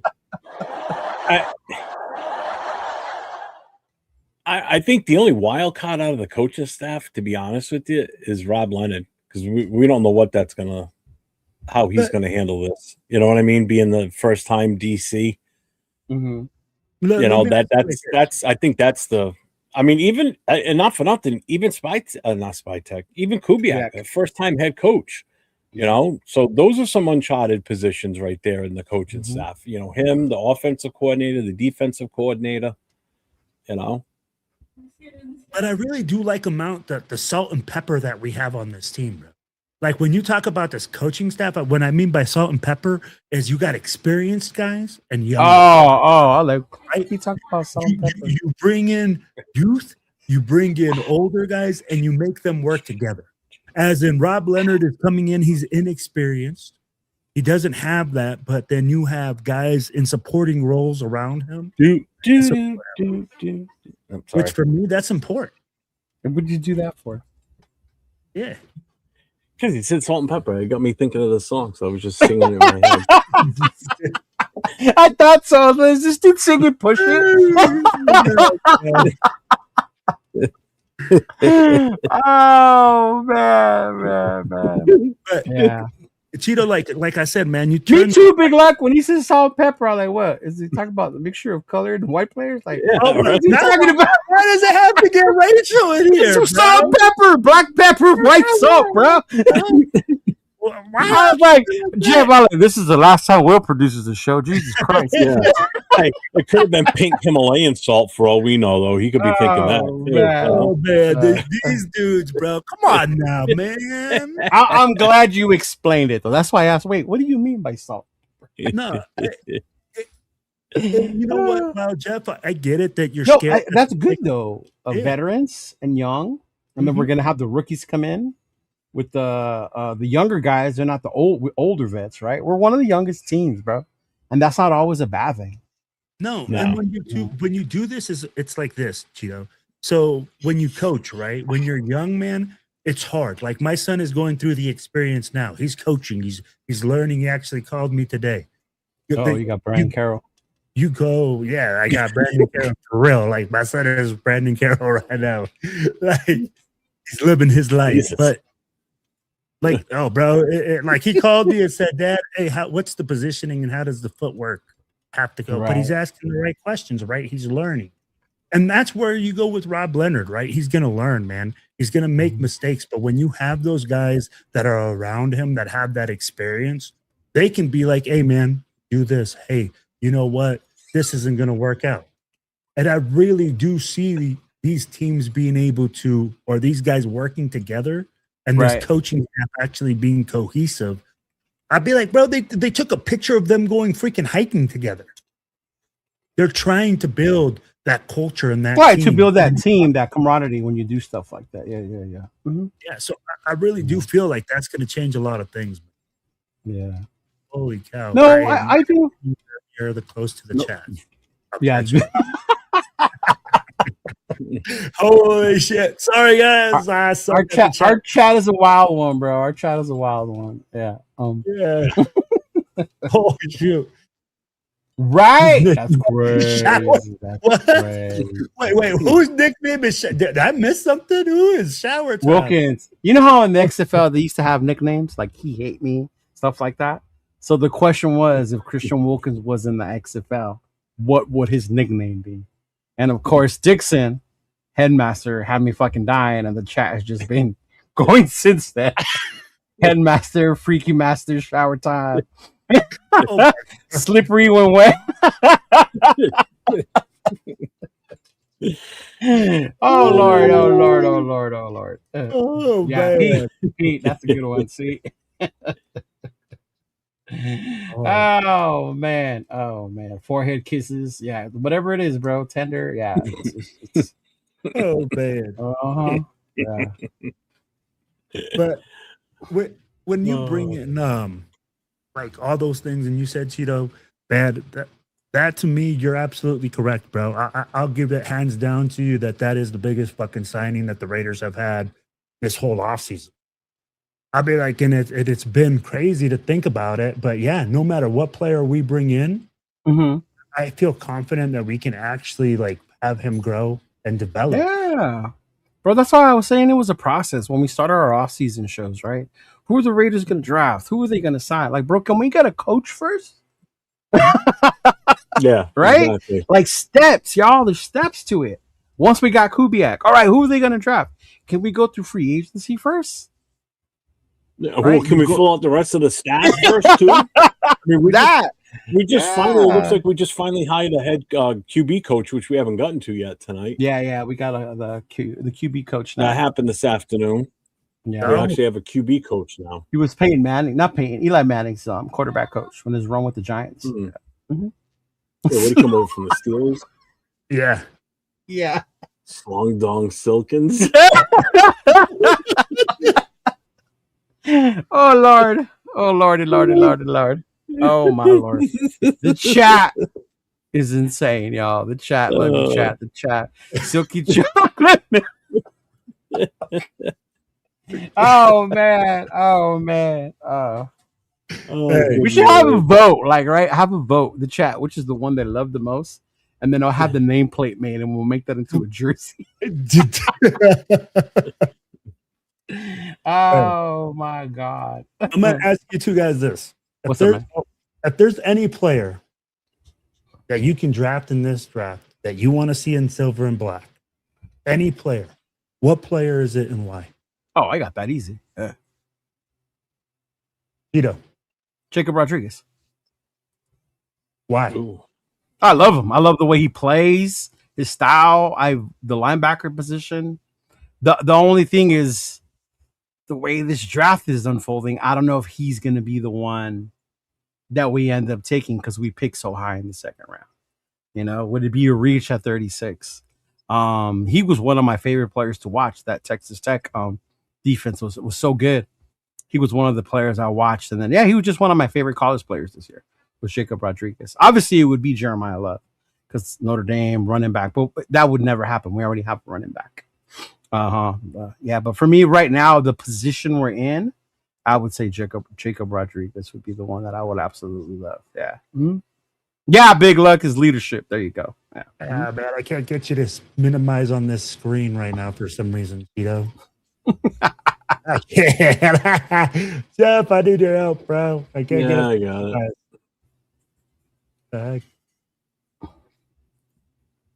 I don't know. There it is. Oh, yeah. Oh. You got to take the banner off because you can't click on it. Jeff, go ahead. Or you could just do this, click that, and then click the small picture next to you. You look at your camera down below. Do it there. Okay. Right. But Jeff, you want my answer now? Yeah, I think you're going to be extremely, extremely disappointed or surprised. It's the kicker, isn't it? No. No. I mean, it's night and day comparison between the body style on him versus Seabass. So that in itself is amazing. I'm curious. I can't wait to see how you guys. I want Sadiq, the tight end from Oregon. Wow, that's crazy. Okay. You just rated that high, think of his. Seriously, hear me out now. Just think of his athleticism. Okay, Michael Mayer, unfortunately, would be a thing of the past at that point. All right, because he would definitely be your number 2 receiving option for sure. It would be him and Brock Bowers out there, and think of that lethal combination with those two out there. I mean, this kid could actually play wide receiver. He's that big, that fast, that strong. If he can, then why isn't he playing wide receiver? Huh? If he can, then why hasn't he played wide receiver? I don't know, but I'm just on an NFL level. Why not? That would be if I had to pick. Like if I could say I want that guy, and we have no shot at anyone else. Oh my God. I mean, I think it would be the same thing as taking Brock Bowers when we took him. Oh, I mean, the kid's an athlete. Definitely won the Underworld Olympics. Yeah. Mm-hmm. Well, it's not just that too. I mean, it's just his playability. His just look at him. I mean, the guy's. No, I get you. Yeah. I mean, he could be a DK Metcalf style. I mean, It's funny how you went to. I don't want to move people to a position they're not, but you're going to move this guy to wide receiver. Yeah, but he could play it as a high. He could play. He could. But he could go out there as a tight end and still just I get play you. it like a wide receiver. The kid's an amazing. We've athlete, talked about Brock Bowers doing that. We've talked about Jack Besh playing as a tight end too. So what's the difference? I think on those skill positions like that, that's a different take. I think the different with Brock, when you do it with an offensive lineman and you keep moving around and fucking with his head, that's different. This guy's a receiver. Though, Brock demonstrated he was that dominant in college. The kid you're talking about didn't demonstrate that in college. Brock, you saw it on the field watching college football. That's why I was saying this motherfucker can do anything. Yeah, that's why. No, but I get it. Yeah. Surprised. Hell yeah, I was. I really was, dude. Oh my god. Yeah. Oh, we could take Jeremiah Love and trade away Genty. What Chad is Nathan? I'm tired of his shit. He's popping around from chat to chat so they don't get him. Yeah, they can't catch him. The thing with him is he's the kid from Oregon is not a blocking tight end. Yeah. So I will tell you like this, right? The guy I would like to see in silver and black. I'm with you, Cheeto. I'm thinking we talked about it with Jeff in another show. Jacob Rodriguez is a guy. Kyler Murray is on the Vikings. Sorry. Yeah, I can't get him. Yeah, Kyler Murray's on the Vikings, bro. Yeah. And draft PPA. Hey man, you're 2 weeks too late, bro. But so I'm with you. Jacob Rodriguez, bro. We talked about it, and I you know what? I like his story, right? And people are gonna say, oh, his story, but not just his story. Yeah, I'm not drafting people for good stories no more. Right. It's his leadership. It's the way that he presents himself. And when you talk about guys that have been in the service, guys that go like, hey, when you look at leadership, you guys, I look for a guy that leads by example. What happened to Trey Taylor? Didn't we draft him out of Air Force? Wasn't he in the service? Yes. I have no idea what happened to Trey Taylor. Right. He fell off the face of the earth. Right? But I'd be like, I think you want a guy that's a leader, man. A guy that's going to come in there and have a fiery spirit. A guy that you go in there and you're like, hey, he also got to play ball, though. He plays, though, bro. Hey, I mean, if we wanted leaders, bro, Navy, Air Force, Army, they would all get drafted before anyway. Hey, I'll tell you right now, bro, some of those offensive linemen block better than some dudes I've seen in the NFL. Then why don't they get drafted? Right, because some of them have to go to service and they're undersized. Undersized. But I'd be like, I think Jacob Rodriguez coming in, bro, and bringing in that fiery attitude and being able to stuff that hole. And that what I like this is too, right? Nakobe Dean, like you said, is coming off injury. Yeah. He's coming back from that. Is he going to be the same guy? I hope so. We don't know. Right. So why not draft the guy in the third? Because they're saying Jacob Rodriguez is falling to the third. No way. Nope, not happening. Bro, some people are putting him not happening. In the third. Not happening. So you don't think he'll slip out of the second? Nope. I'm willing to bet you right now he does not drop down to the third. Okay. Jeff, do you think Jacob Rodriguez will be? He's not the one who brought it up. I'm talking to you. No. I get it. I'm telling you, I think he might be able to slip that far. So, right? So you want to put money on it? I don't want to put money on it. Why do I? See, because you ain't that sure then, huh? I'm not sure. I think he's mid-second round. Exactly. I don't think he makes it out of the second. No. If we didn't have such a big need for nose tackle in the second round, I would. And that's why I brought it up, because you're saying that because you want him to fall to the third. Oh yeah, that ain't happening, bro. But I've seen a couple mock drafts, right? The couple mock drafts that people bust. What did we just say about mock drafts in the beginning? They're not real, I get it.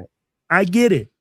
But you see, some people are evaluating him. I saw a mock draft where Jeff ended up with 24 or whatever picks. Right, 28. Jeff? 28. God damn it. 28. Right. But let's be real, man. Like the people that evaluate it, right, and put out their mock drafts, there's some that people have them slipping past into the third. Some people are saying Not he's happening. a mid-second rounder. Some people are saying he's a late Well, first. let me ask you this. And some people are saying he's a late first. Let me ask you this, Tito. It's fine more talent for us at 36. If he's available for us in our third round pick, are you pulling the trigger or are you drafting him? Of course. If he's there, you'd be stupid not to. I mean, shit, if Mendoza was there in the third there. round, I would take Mendoza in the third, but is Yeah. Mendoza going to be there? I get what you're saying, but I'm meaning like, yo, so you're willing to take the risk on Jacob Rodriguez and say, hey, He would not be a risk in the third round. Absolutely not. It He wouldn't be gets a risk in the he's second. valued. Probably wouldn't even be a risk in the end of the first either.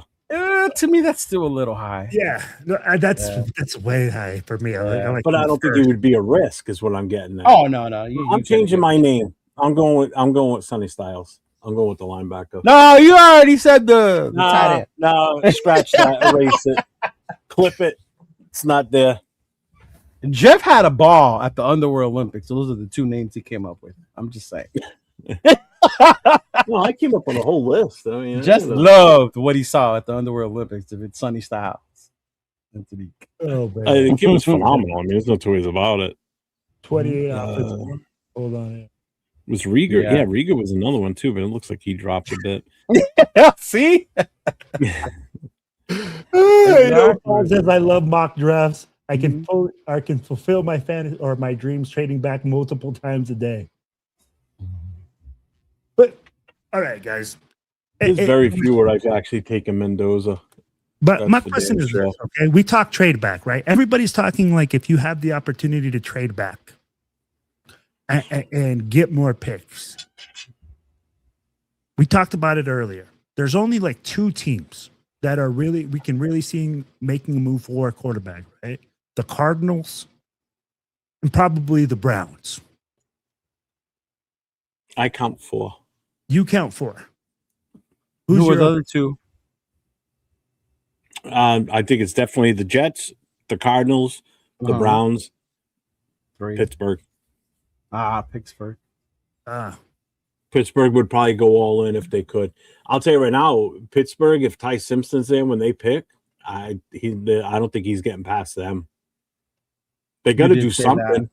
They got to do something. You know what? I can't disagree with you. I think They're going off the curtails of what's his name? Rodgers right now, still, huh? Yeah, he's still holding them out right now. You know, that's the bullshit with it. He's done this for every fucking team, whether he's coming back or not, except for Green Bay. Green Bay just said, "Yep, you're out of here. Bye-bye." You know, Green Bay moved on from him, and you know he's done it in Pittsburgh. Did it last year. He's doing it now. He did it in New York. You know, so it's like, if I was the team, I'd be like, you know what? I don't give a shit what you're doing. We're moving on from you, whether you're coming back or not. You know, don't play these games. You know, go on a darkness retreat. I'll let you know in 2 weeks. And I don't even recognize Pittsburgh anymore with McCarthy and what they're doing over there. Like it's just it's weird to me. Yeah. Yep. Like being held hostage by Rodgers like that, like I would never have seen the Steelers. You can't do that shit. Mm-hmm. And that's like you see people saying, "Oh, we should bring in Aaron Rodgers." No, absolutely not. Yeah, no, not even because of his. I just don't want that bullshit of him holding that over us.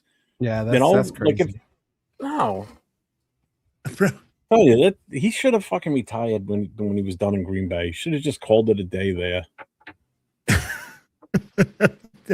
Let me ask you this, Jeff. When we look at all these organizations, right? We're desperate for a quarterback position. We're desperate for everything, just like the Pittsburgh Steelers are. Why is it that every single name that comes up, as in like a possibility free agent name, we're talking Kirk Cousins now, right? All these veteran names coming up for the Raiders because we're drafting a rookie QB. Because we all think that a rookie shouldn't start because we heard someone say that Brady doesn't want his rookies to start. Pretty much what he just said. I mean, seriously. But wow. So when people hear this, right? Because the thing is now they're saying, oh, if you draft Fernando, if you draft him number 1, do you sit him? Do you start him? What is your position on that, guys? I'll be like, I don't know if you guys would start him from the get, or do you guys bring in a veteran to hold down the ship? I'll take this one first. I'll be quick, actually. To sit here and say, do you start him or do you sit him? I think that all depends on what happens during training camp, preseason. If he plays in those games and he outplays anybody else on this team as at quarterback, then he's earned that right. Shouldn't be hard. No, he earns that right to be the starter. Right. But if there's any doubt where they don't think he's gonna do well as a starter from starting at week 1, then obviously you don't start him. You know, we have to bring in a third QB. We cannot go into the season with, say, AOC 12 starting and him as the backup, and that's it. We need to have a third option. It's not so much a veteran presence to groom for, to groom it. That shit annoys me sometimes. We're going to draft another quarterback from the FCS. What did we do? Yeah. Draft 2 of them last year? Touchdown Tommy and Ken Miller? Yeah. But either we take another quarterback late in the draft, and that's going to be our number 3 guy regardless, But for all we know, we could draft a guy like Drew Aller late in the draft or pick one up as an undrafted free agent. And my God, what happens if he outshines Mendoza? Everybody's going to have a shit fit, So whatever happens at that point. I mean, if he's good enough to start, then fucking start him. That's what you picked him number 1 for. I mean, if you want to get the true value for your number 1 pick, then I don't see a reason why you shouldn't be starting if he's that good in preseason and training camp and he's doing everything he needs to do and he shows it, then fucking start him. If he doesn't, then you don't start him. I'm not worried about the protection for him right now. It's got a running game. It's got an offensive line that should be a hell of a lot better than last year. Biggest thing, wide receivers. But you won't have to throw much. You'll just be handing it off. And 5-yard dumpers to back shoulder fades. Yeah. 5-yard fades. Back shoulder. Cheeto. What up, man? I get it. Jeff is saying you got to win it out in preseason. You got to be the guy. QBs nowadays are different than I think that mentality of they have to sit is a little different. But I also think that you have to make sure they're ready before you put them out there. If you think about when Derek Carr went out there and he beat whoever was supposed to be your starter that year, he demonstrated Matt Schwab. He beat Schwab. He showed leadership. He showed that the team was going to get behind him, even though we only won a couple games that year. But you saw that the position had somewhat of a thing, right? So if Mendoza can come into this season and do the same, then I wouldn't be opposed to him starting. Honestly, not really, right? If we're coming into the season and it's going to happen, it's going to be like AOC's throwing dimes, Hondo saying that AOC just looks like a whole nother quarterback. All that's going to come out because that's what happens in the offseason, right? But at the end of the day, this kid was drafted number 1. He's going to start eventually. It's just a matter of when Kubiak and his coaches think he's ready, right? One thing that I would want, and I don't know if they would do it, but I would do as a coach, is make sure that line is stable enough so that we don't destroy this kid. If that line's holding its own and it's like, okay, this is a lot better, but if it's still struggling and we need to fix it, throw Aiden back there for a little bit, Fuck it. And you won't know that until preseason hits. Right. And you're not going to know it during the training camp. Right, Will? We discussed this the other night, didn't we? Right? 100%. And we saw how bad the O-line was when preseason started. Remember, Jeff? Yes. Mm-hmm. We were like, what the hell was that? I've smacked Will in the face with some knowledge Saturday night that he didn't know about and was shocked. With the limited, guys, I'd be like, limited physical practice. I'd be 28 practices total for a season. Mm-hmm. Full contact.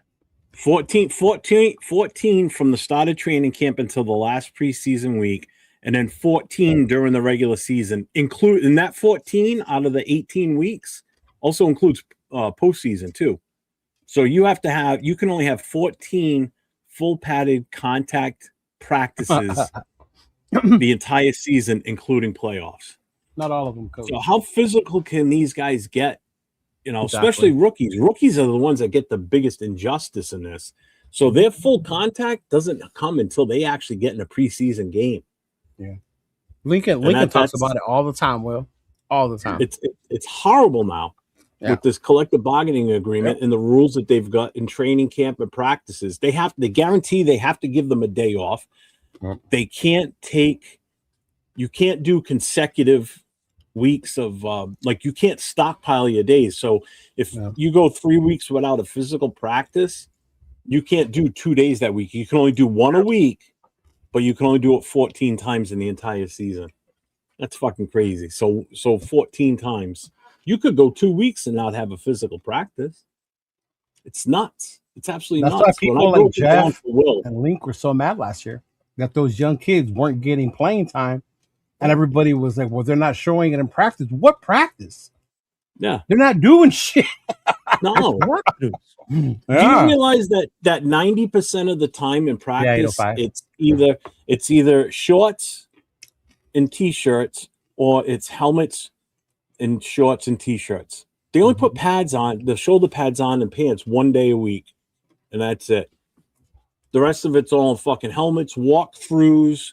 You can still do 2 a days, but one of those sessions have to either be walkthroughs or film sessions. Can't be out on the field and like physically running around or whatever. So if you do 2 a days, one of your sessions during the day is full physical activity, but no contact, because you can't do contact on 2 a days. And the other one has to either be limited walkthroughs or film sessions. That's how fucked up it is. That's how pussified the NFL is. But it boggles my mind how they still get hurt at practice. Yeah. Will brought it up perfect on Saturday night. He goes, how the hell do I teach a kid to tackle the right way with all the rule changes in the NFL too? With these guys, with the hip drops, the horse collars and all that. You're teaching them on a tackling dummy. Yeah. That's what you're doing. And then you wonder why our team was so bad last year, because not only were our coaches not coaching, they didn't get the proper enough of time to even coach with these guys. That's the worst part. So it's twofold for us last year. Horrible coaching and not even having the ability to coach the right way.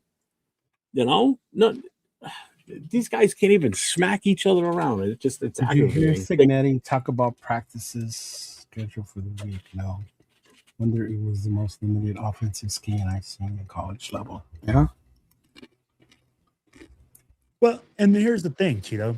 We talked about it. Signetti, isn't that the head coach from Indiana? Yeah, that's from Yeah. Mm-hmm. That's why he's saying it's so simplified. It's so easy that he has to keep it. Guys tearing their fibula, taking notes, watching film. Yeah. It's the Crocs and the slides, y'all. It's the Crocs and the slides. Oh, shout out to Crocs. Oh my God. But Cheeto, I'm with you, man. I mean, I want this guy to sit. I want him to, when you put him out there, I want him to be ready. The reason is a lot of guys have fragile state of minds. I don't think he does. But I'm not saying that he does. But I'm saying a lot of guys do. And you have to look at it and say, hey, man, he's not built like the old school. You have to look at it and say, these are new school guys. No players are anymore. That's what I'm saying. I think he's one of the few, though, that is. That's the one thing I do like about this kid. As nerdy and as dorky as he is, to me, he does have that to him. Mm-hmm. And I saw it when he got knocked in the playoffs, when he got knocked by Ohio State, and then when he got drilled by Miami. Yeah. Mm-hmm. And I mean, I don't think it's not that he's tough or anything like that. Now, I don't use the T word. Right. You're going to piss off Jeff. Or mentally, tough or whatever. What I'm saying, that dog in him. There you go. There it is. He's a monster. But I'll tell you like this: when you bring in a young guy and he has success, and then sometimes he's going to go through the highs and lows. Mm-hmm. Man, the NFL is fucking brutal. Raider Nation is brutal. I'd be like, for this guy to go, they are if you let them beat you like that. You know what I mean? Yeah. You know, like, bro, eventually it keeps pounding on you, man. And you know, bro, we've all been at games where there's some dudes that you're like, I can't believe this mother. I know why he got flipped off. I know why he's acting like, you know this. Like, we all know this. Listen, I didn't do nothing. Yeah, I didn't do nothing, right? I didn't do nothing. But the guy literally looks at you and says, fuck you. Like, but I didn't do nothing, bro. I didn't say nothing. Jamba dedicated to the UFL. He's just see, that's what Raider Pizza said is exactly what I explained on Saturday night too. You know, they can't, when they do the walkthroughs or when they're in full pads, they can't hit, like they can't tackle it. You physically cannot tackle anybody. If you do, you get fined in practice. Okay. So you can't tackle anybody.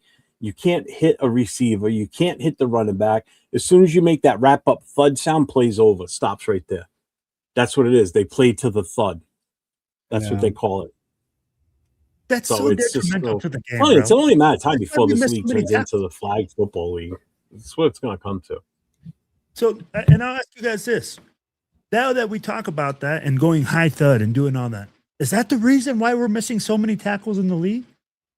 Oh, I put money on that. We're sitting here going against dummies, like Cheeto said. You got to remember, dummies. You had to retrain people how to tackle, how to hit.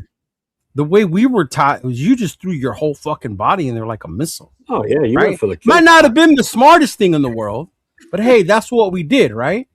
So you had to retrain that out of the athletes already. And then now you're limiting how much contact you can have in practice. It's gonna go with one with the other, bro. It was gonna happen. Yeah. Mm-hmm. You know how hard it is to be a DB in the league nowadays? You can't even breathe on these motherfuckers without that flag coming out, bro. But we talked about it as well. A defensive lineman, bro. How are you supposed to stop your momentum from falling on top of it? You are 350 pounds of pure mamma jamma. Yep. Like, how are you going to stop yourself from falling on top of this guy?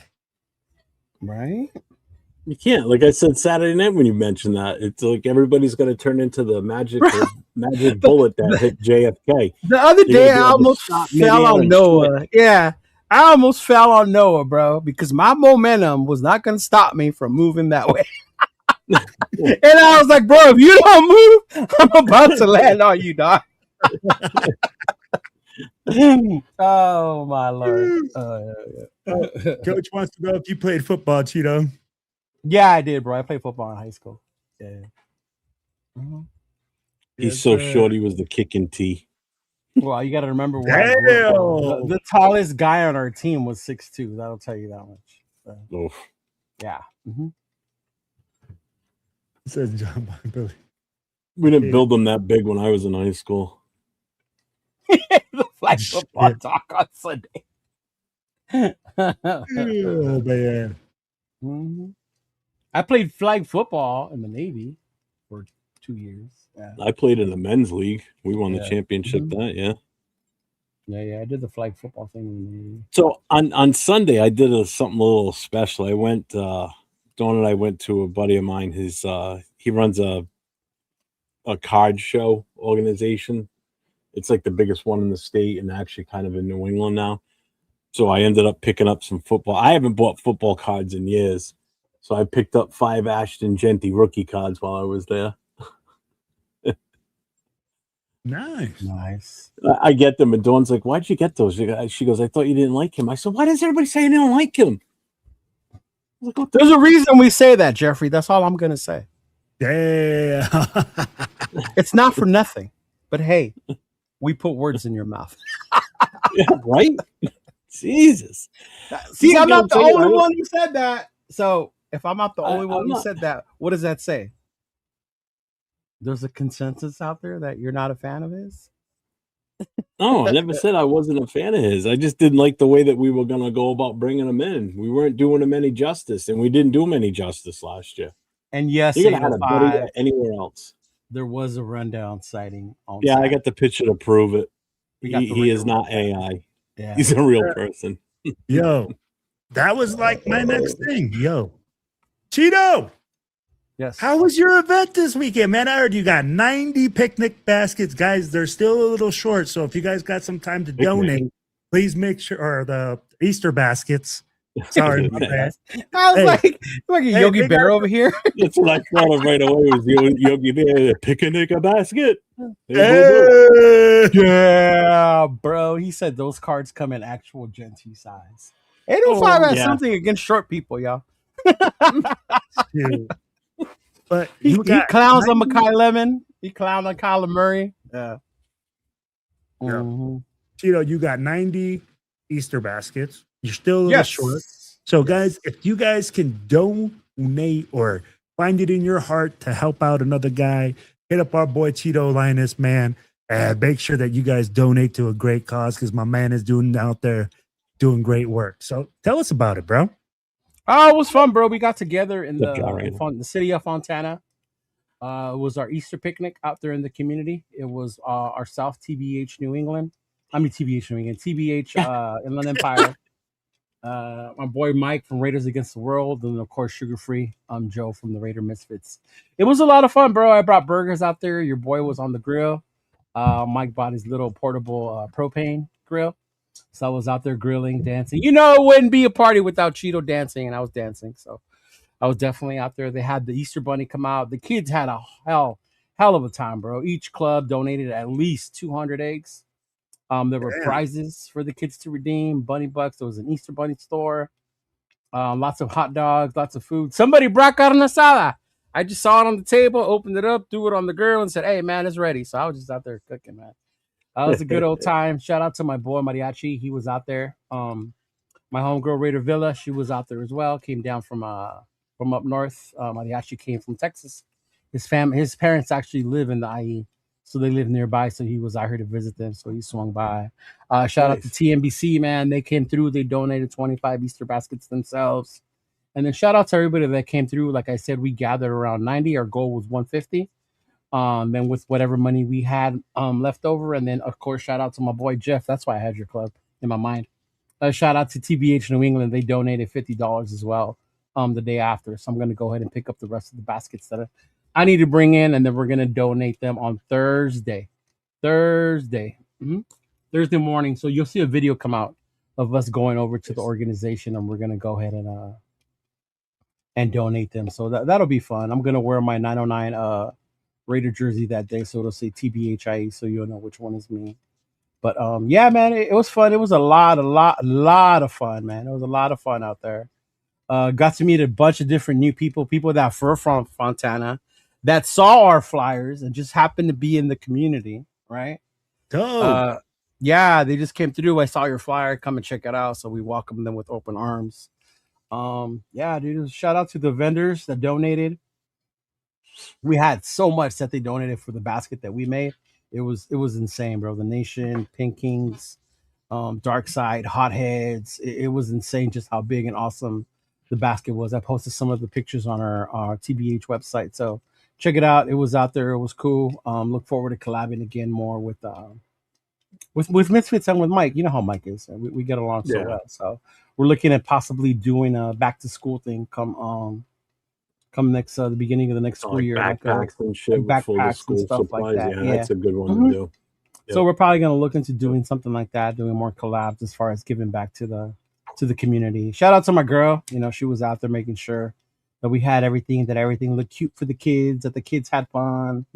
Shout out to the wives and the girlfriends that were out there from the club members as well. They were out there doing their thing. Mike's wife, holding it down in the booth while Mike was running around, getting a generator, getting the DJ. The cord on the generator broke. Mike had to go back to Home Depot and get another one. Yeah. Yeah, bro. So shout out to the girls as well. I saw the pictures that you put up, and then I saw a video. I think Mike put out.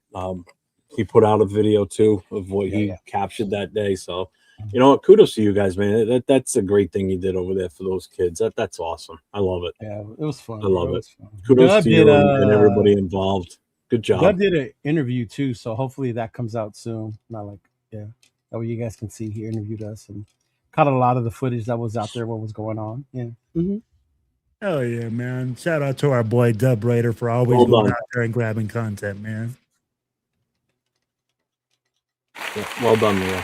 Round of applause to you and everybody involved. Yeah. Appreciate it. I mean, like, it's really cool to see like everybody doing something different, right? I've seen Jeff do stuff with their club. Now I see Leo going out there and like getting out in the community. And you know what, Leo? This is the first time I've actually got somebody say, "Hey, man, like they saw my flyer and they just showed up out of nowhere." They said, "Hey, yeah, they saw the flyer on social media." Yeah. Which for me, I'm like, man, that's and it was on Facebook of all places, so that tells you the age of the people. But yeah. But hey, so those of you who say, why do you guys still go on Facebook? That's why. Yeah. Mm-hmm. Exactly. Mm-hmm. Yeah. But Cheeto, so because let me not everybody's on Instagram. No, not everybody's on Instagram or YouTube. And a lot of people say that. Yeah. Mm-hmm. You had two unique experiences. One, you said, "Hey, man," and Cheeto's really humble, guys. I know I call him the world famous Cheeto Linus. But when you ever meet him, I'm like, he's a humble dude. I'd be like, he's really chilled and laid back. But you told me, man, hey, I had somebody recognize me from your show, you know, or from your YouTube channel that they've seen you on YouTube. And two, now you had somebody also see your flyers and just show up. Cheeto, how does that make you feel? How does that make you like, be like, honestly, we're just personalities, right, on YouTube. And how does that honestly, it's mission accomplished. That's why we do it. You know, when we come on here and we talk about events, that's the point. It's not for, you know, for whatever reason people might think for the clout or all that, but you know, it's to get the word out there about the things that we're doing. You know, even someone like Jeff, who's all the way on the East Coast, someone like you who's in Colorado, you know, just being able to mention it and then seeing it that way. That's the whole point. So to me, it's mission accomplished. You know, that we're able to do this. I mean, the YouTube thing, you know, it is what it is. We enjoy here. We love talking ball. You know, we talk football with each other. When I've hung out with some of you in person, you know, we do it. That's all we do is talk ball, especially Bob 805. You know, that's all we do. You know, my girl will be around us, come back. You guys are still talking about the Raiders? Like, yes, that's all we do. What do you think we do? That's all we do. Right? Like, that's all we do. Yeah. So yeah, it's just cool to be able to do that. And then I didn't get to do much of that on Saturday, but then again, like I said, I guess I'm used to doing this, so took the initiative to just start cooking, making the hamburgers, the hot dogs, you know, and stuff like that. So just to get it out there. So it's definitely cool to be able just to hang out with people and stuff like that. Yeah. Fucking coach. I would do it for the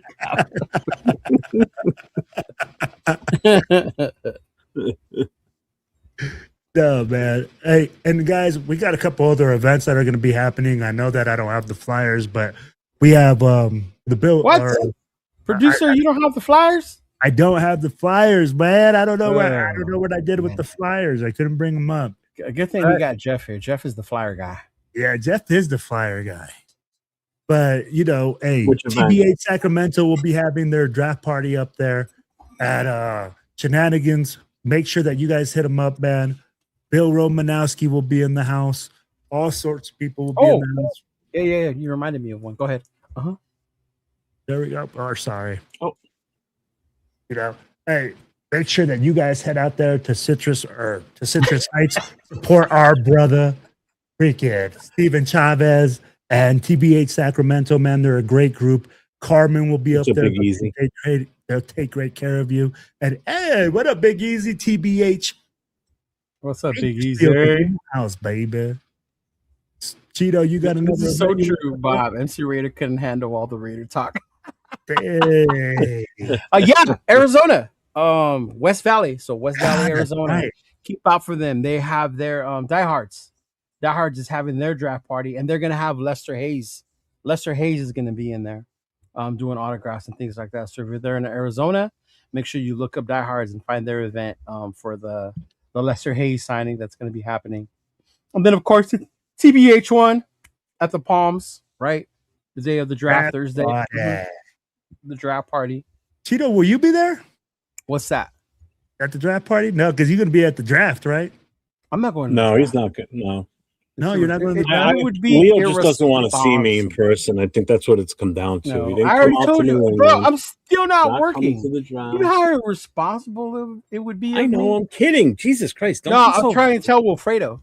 I mean, like, why you scolding me, draft. bro? Why you scolding me? I mean, like, you know, I don't know. Like, and who knows, man? The way shit be going on in these airports, they might fucking like lock me up and take me away because of the way I look. Shit. Yeah. Fucking cheetah.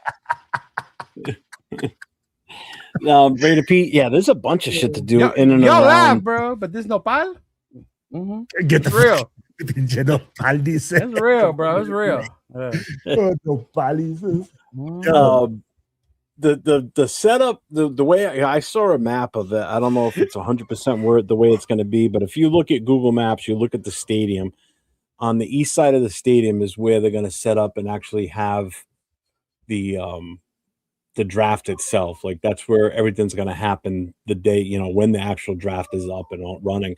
On the other side of the stadium, on the west side of the stadium, is going to be like the whole fan zone thing, like all the interactions and everything. But Wednesday night at 6 o'clock to 10 o'clock, it's at Mike's Bear Bar, which is literally right across the street from the stadium.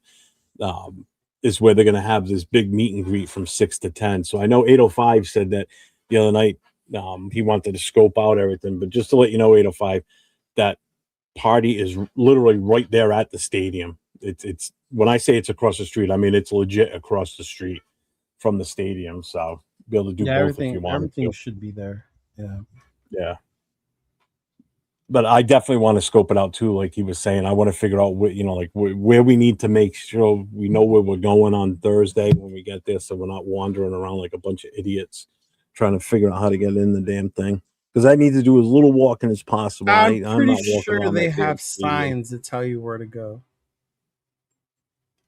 Maybe They're don't. not going to expect you to walk around with a compass, which is the east side of the stadium. He said with the compass. Well, anybody that knows general directions be able to tell anyway. Right? That's what just now. We people say I'm on the west side. Like, fuck, like I carry a compass, bro. I'm on the west side of the building. What's like, the west side?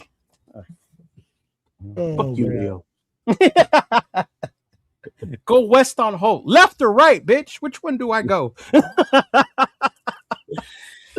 Follow the sun. There you go, Big Easy. Well, anybody that is planning on going to the draft, the actual physical draft, hit me up. I know 805's going out there. Severe's going out there. Chris from Protect the Shield is going out there. Make sure you hit one of us up. We're all going to be out there. So I can't wait, man. I know Mike's going. Mike and Ma are going now. Yeah. Mike told me he's going. I talked to him this weekend. Yep. I think Predator. I think Anthony's going too. I know Scream's going. Man, that's gonna be awesome. So, you know what we did in Detroit? We followed the signs. Fanzo draft. Cool. I'm looking forward to actually, you know, the first night and obviously the second night, at least the second round. But man, I cannot wait for Saturday. I'm dying for Saturday because we're going to the Hall of Fame. Happier about Thursday and Friday? Oh yeah, I mean, Hall of Fame. That's why. Yeah, on Saturday, hell yeah. I've right? never been, you know.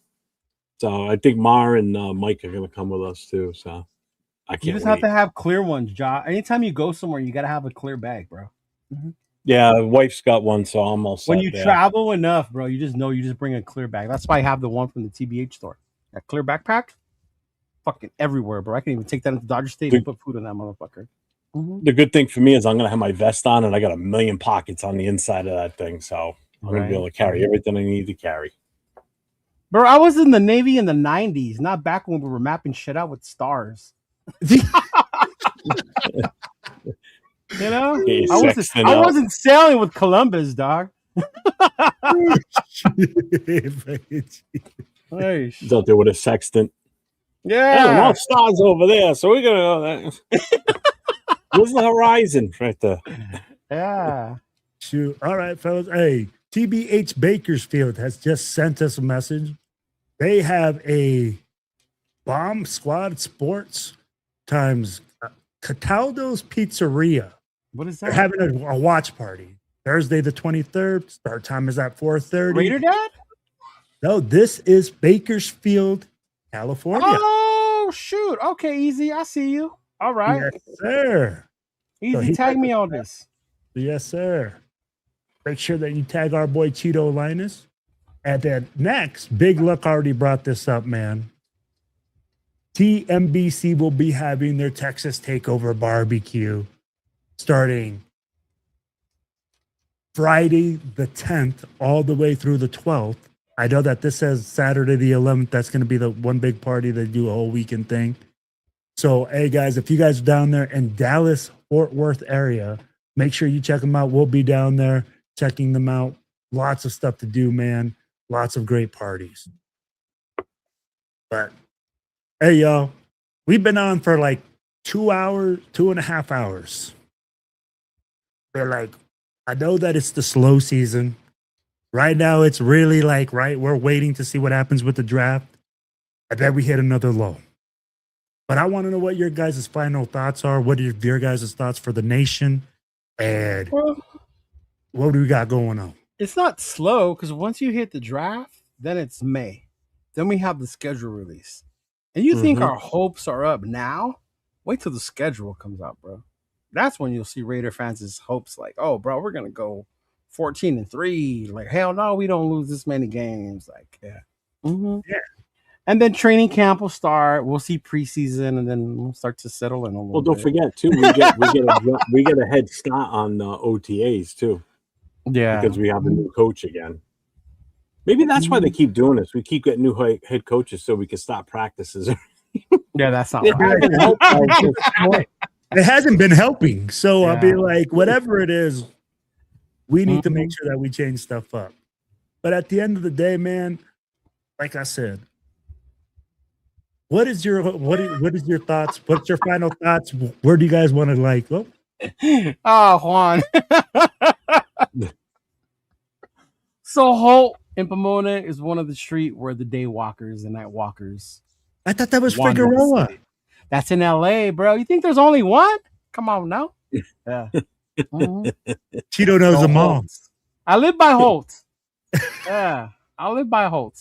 Next time I'll do Lyft, I'll take a video for you and I'll show you. Will. Oh man, no, bro, no. Hey, you know what, Cheeto? I've seen those TikToks, bro, where those guys are. Oh, there you go.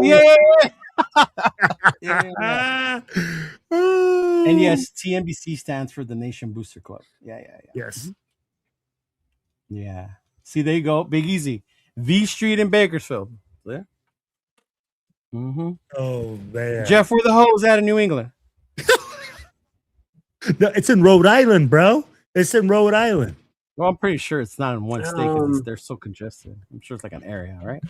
No, they'd be in downtown Providence, usually on the south side. There you go. South side's always the shitty side, you know. Always where the the workers. Bro, you laugh, but I was one of those case managers that used to have to outreach on the streets like that. Yeah. Oh man. Yeah. We call them daywalkers. Yeah. Daywalkers. Yeah. So, dude, watch some of the videos from Philadelphia on Kennington Street. Oh my God.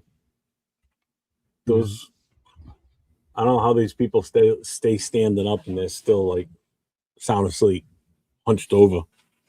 It's hard. It's unbelievable. It's so bad.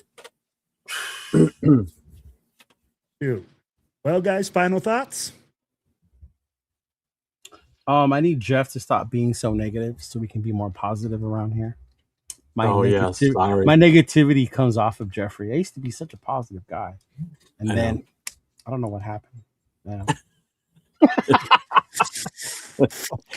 You know what it is? It's the chat that turns me negative because as soon as you say something, they pull out the claws on you, like, oh, you can't say that. You can't. Why don't you like him? Well, I have a difference of opinion, so I feel one way versus what everybody else does. What do you want me to say? And shout out to Dan Orlovsky and 805 for standing 10 toes down on their take that Simpson is the better quarterback. Oh my gosh. Yeah. I don't care what we do for quarterback. I just want to trade out the number 1 pick and get more options. That's my thing. That's And all. if anybody knows someone at Mitchell and Ness, can you tell them to please restock the 2X and the Marshawn Lynch jerseys? I've been waiting since fucking January, and they haven't restocked anything higher than an XL. Oh yeah, Manuel wants Ty Simpson bad too. He's on the tie. There you go, Manuel. There you go. He's a big Alabama guy. Tie. Look, you can just look at his logo. Look at his icon. Roll Tide. Yeah. On the Dita. That's a whole other kind of show, dog. That's a whole other kind of show.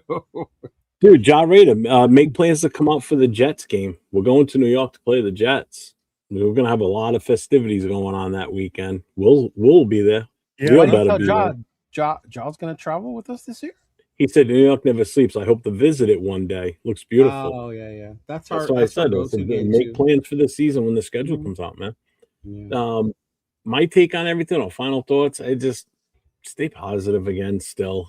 Stop the negativity. If somebody has a dispute with you on what they like for a player or a draft pick, just fucking stop the fighting bullshit, man. Just whatever. I have my opinion, you have your opinion. This person has their opinion, whatever.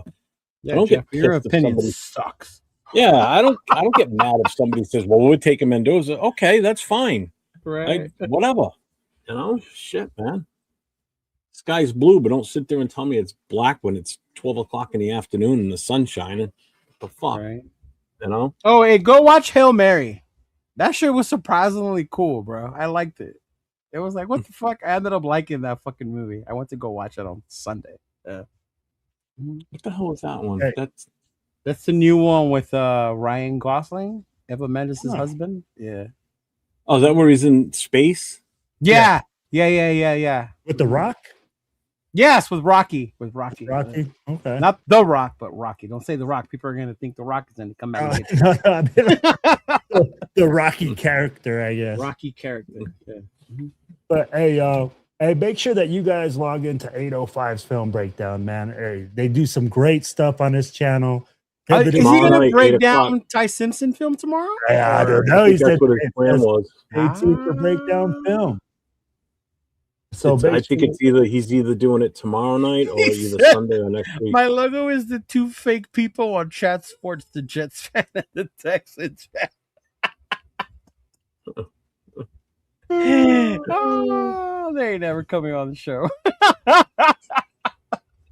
I was in their chat today talking shit again too. So yes, Coach. Project Hail Mary was great. Yeah. Not talking shit to them, just people that were just whatever. And if you're in the surrounding Ontario Inland Empire area, I won't be on the show tomorrow, Jeff. Sorry.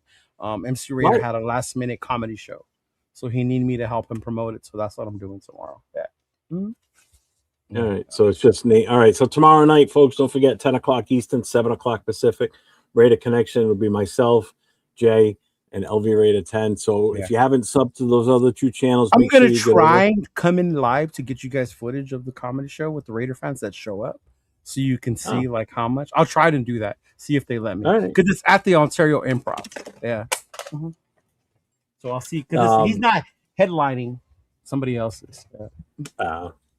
So if you haven't already, make sure you get over to LV Raider 10, hit that sub, hit the notification. He'll be streaming from his channel tomorrow night, and for Jay, Just Raiders, baby, make sure you do the same.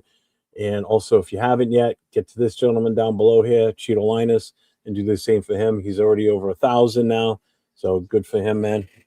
Happy for you. Next up is Will and Nate. We got to get them to their milestones. So 805 and Downer Orlasky have the same agent. All right, he said film breakdown of both QBs next week. All right, so probably next Wednesday then. Oh, okay. That's usually when they do it. It's a Wednesday. All right. Okay. So, all right, Joe. So I'll give you guys my final thoughts. Hey, at the end of the day, Raider Nation, what y'all need to do is just stay positive. No matter what happens, we don't control this. You have to trust the people that are there. in this organization that this organization has put there. And if you do believe in what Spytek is doing and you do believe in what Kubiak has brought to the table, we have to be patient enough to see what they do. Regardless, at the end of the day, it's all about one team. It's all about the Raiders. And we are going to cheer for this team no matter who we select. So what I would tell you is to be patient. And no matter what anybody else says, believe what you want to believe and believe in the players that you want to believe in. As Cheeto says, fan the way you want to fan. That's right. But at the end of the day, it's all about one nation. It's all about one team. The Flock Nation. Oops. Flock Nation. Fuck those guys. It's all about the Raiders, baby. Oh, that was perfect. Hey. 805, we all know how important you are, bro. You should be a scout for the Raiders. You should be there doing everything. Hey, I appreciate y'all for listening in. 805, you ought to do YouTube shows. Yeah, you should. Yeah, you should. Yeah, I think he'd be pretty good at it. Yeah. I think he'd be really good at it. I wonder if you do one every Wednesday. Right? That would be Man. Sunday nights and Wednesday nights are good. Yeah. Those are good times. So if you guys have a chance, make sure you hit up 805. Hey, Raider. Yeah, make sure tomorrow night, War Room, 8 o'clock Eastern, 5 o'clock Pacific. And then when you're done watching that, you can come on over to our channel and watch our stuff. Raider Connection. It's the Raider Connection show. Until next time, go Raiders, baby. Stay safe, go Raiders.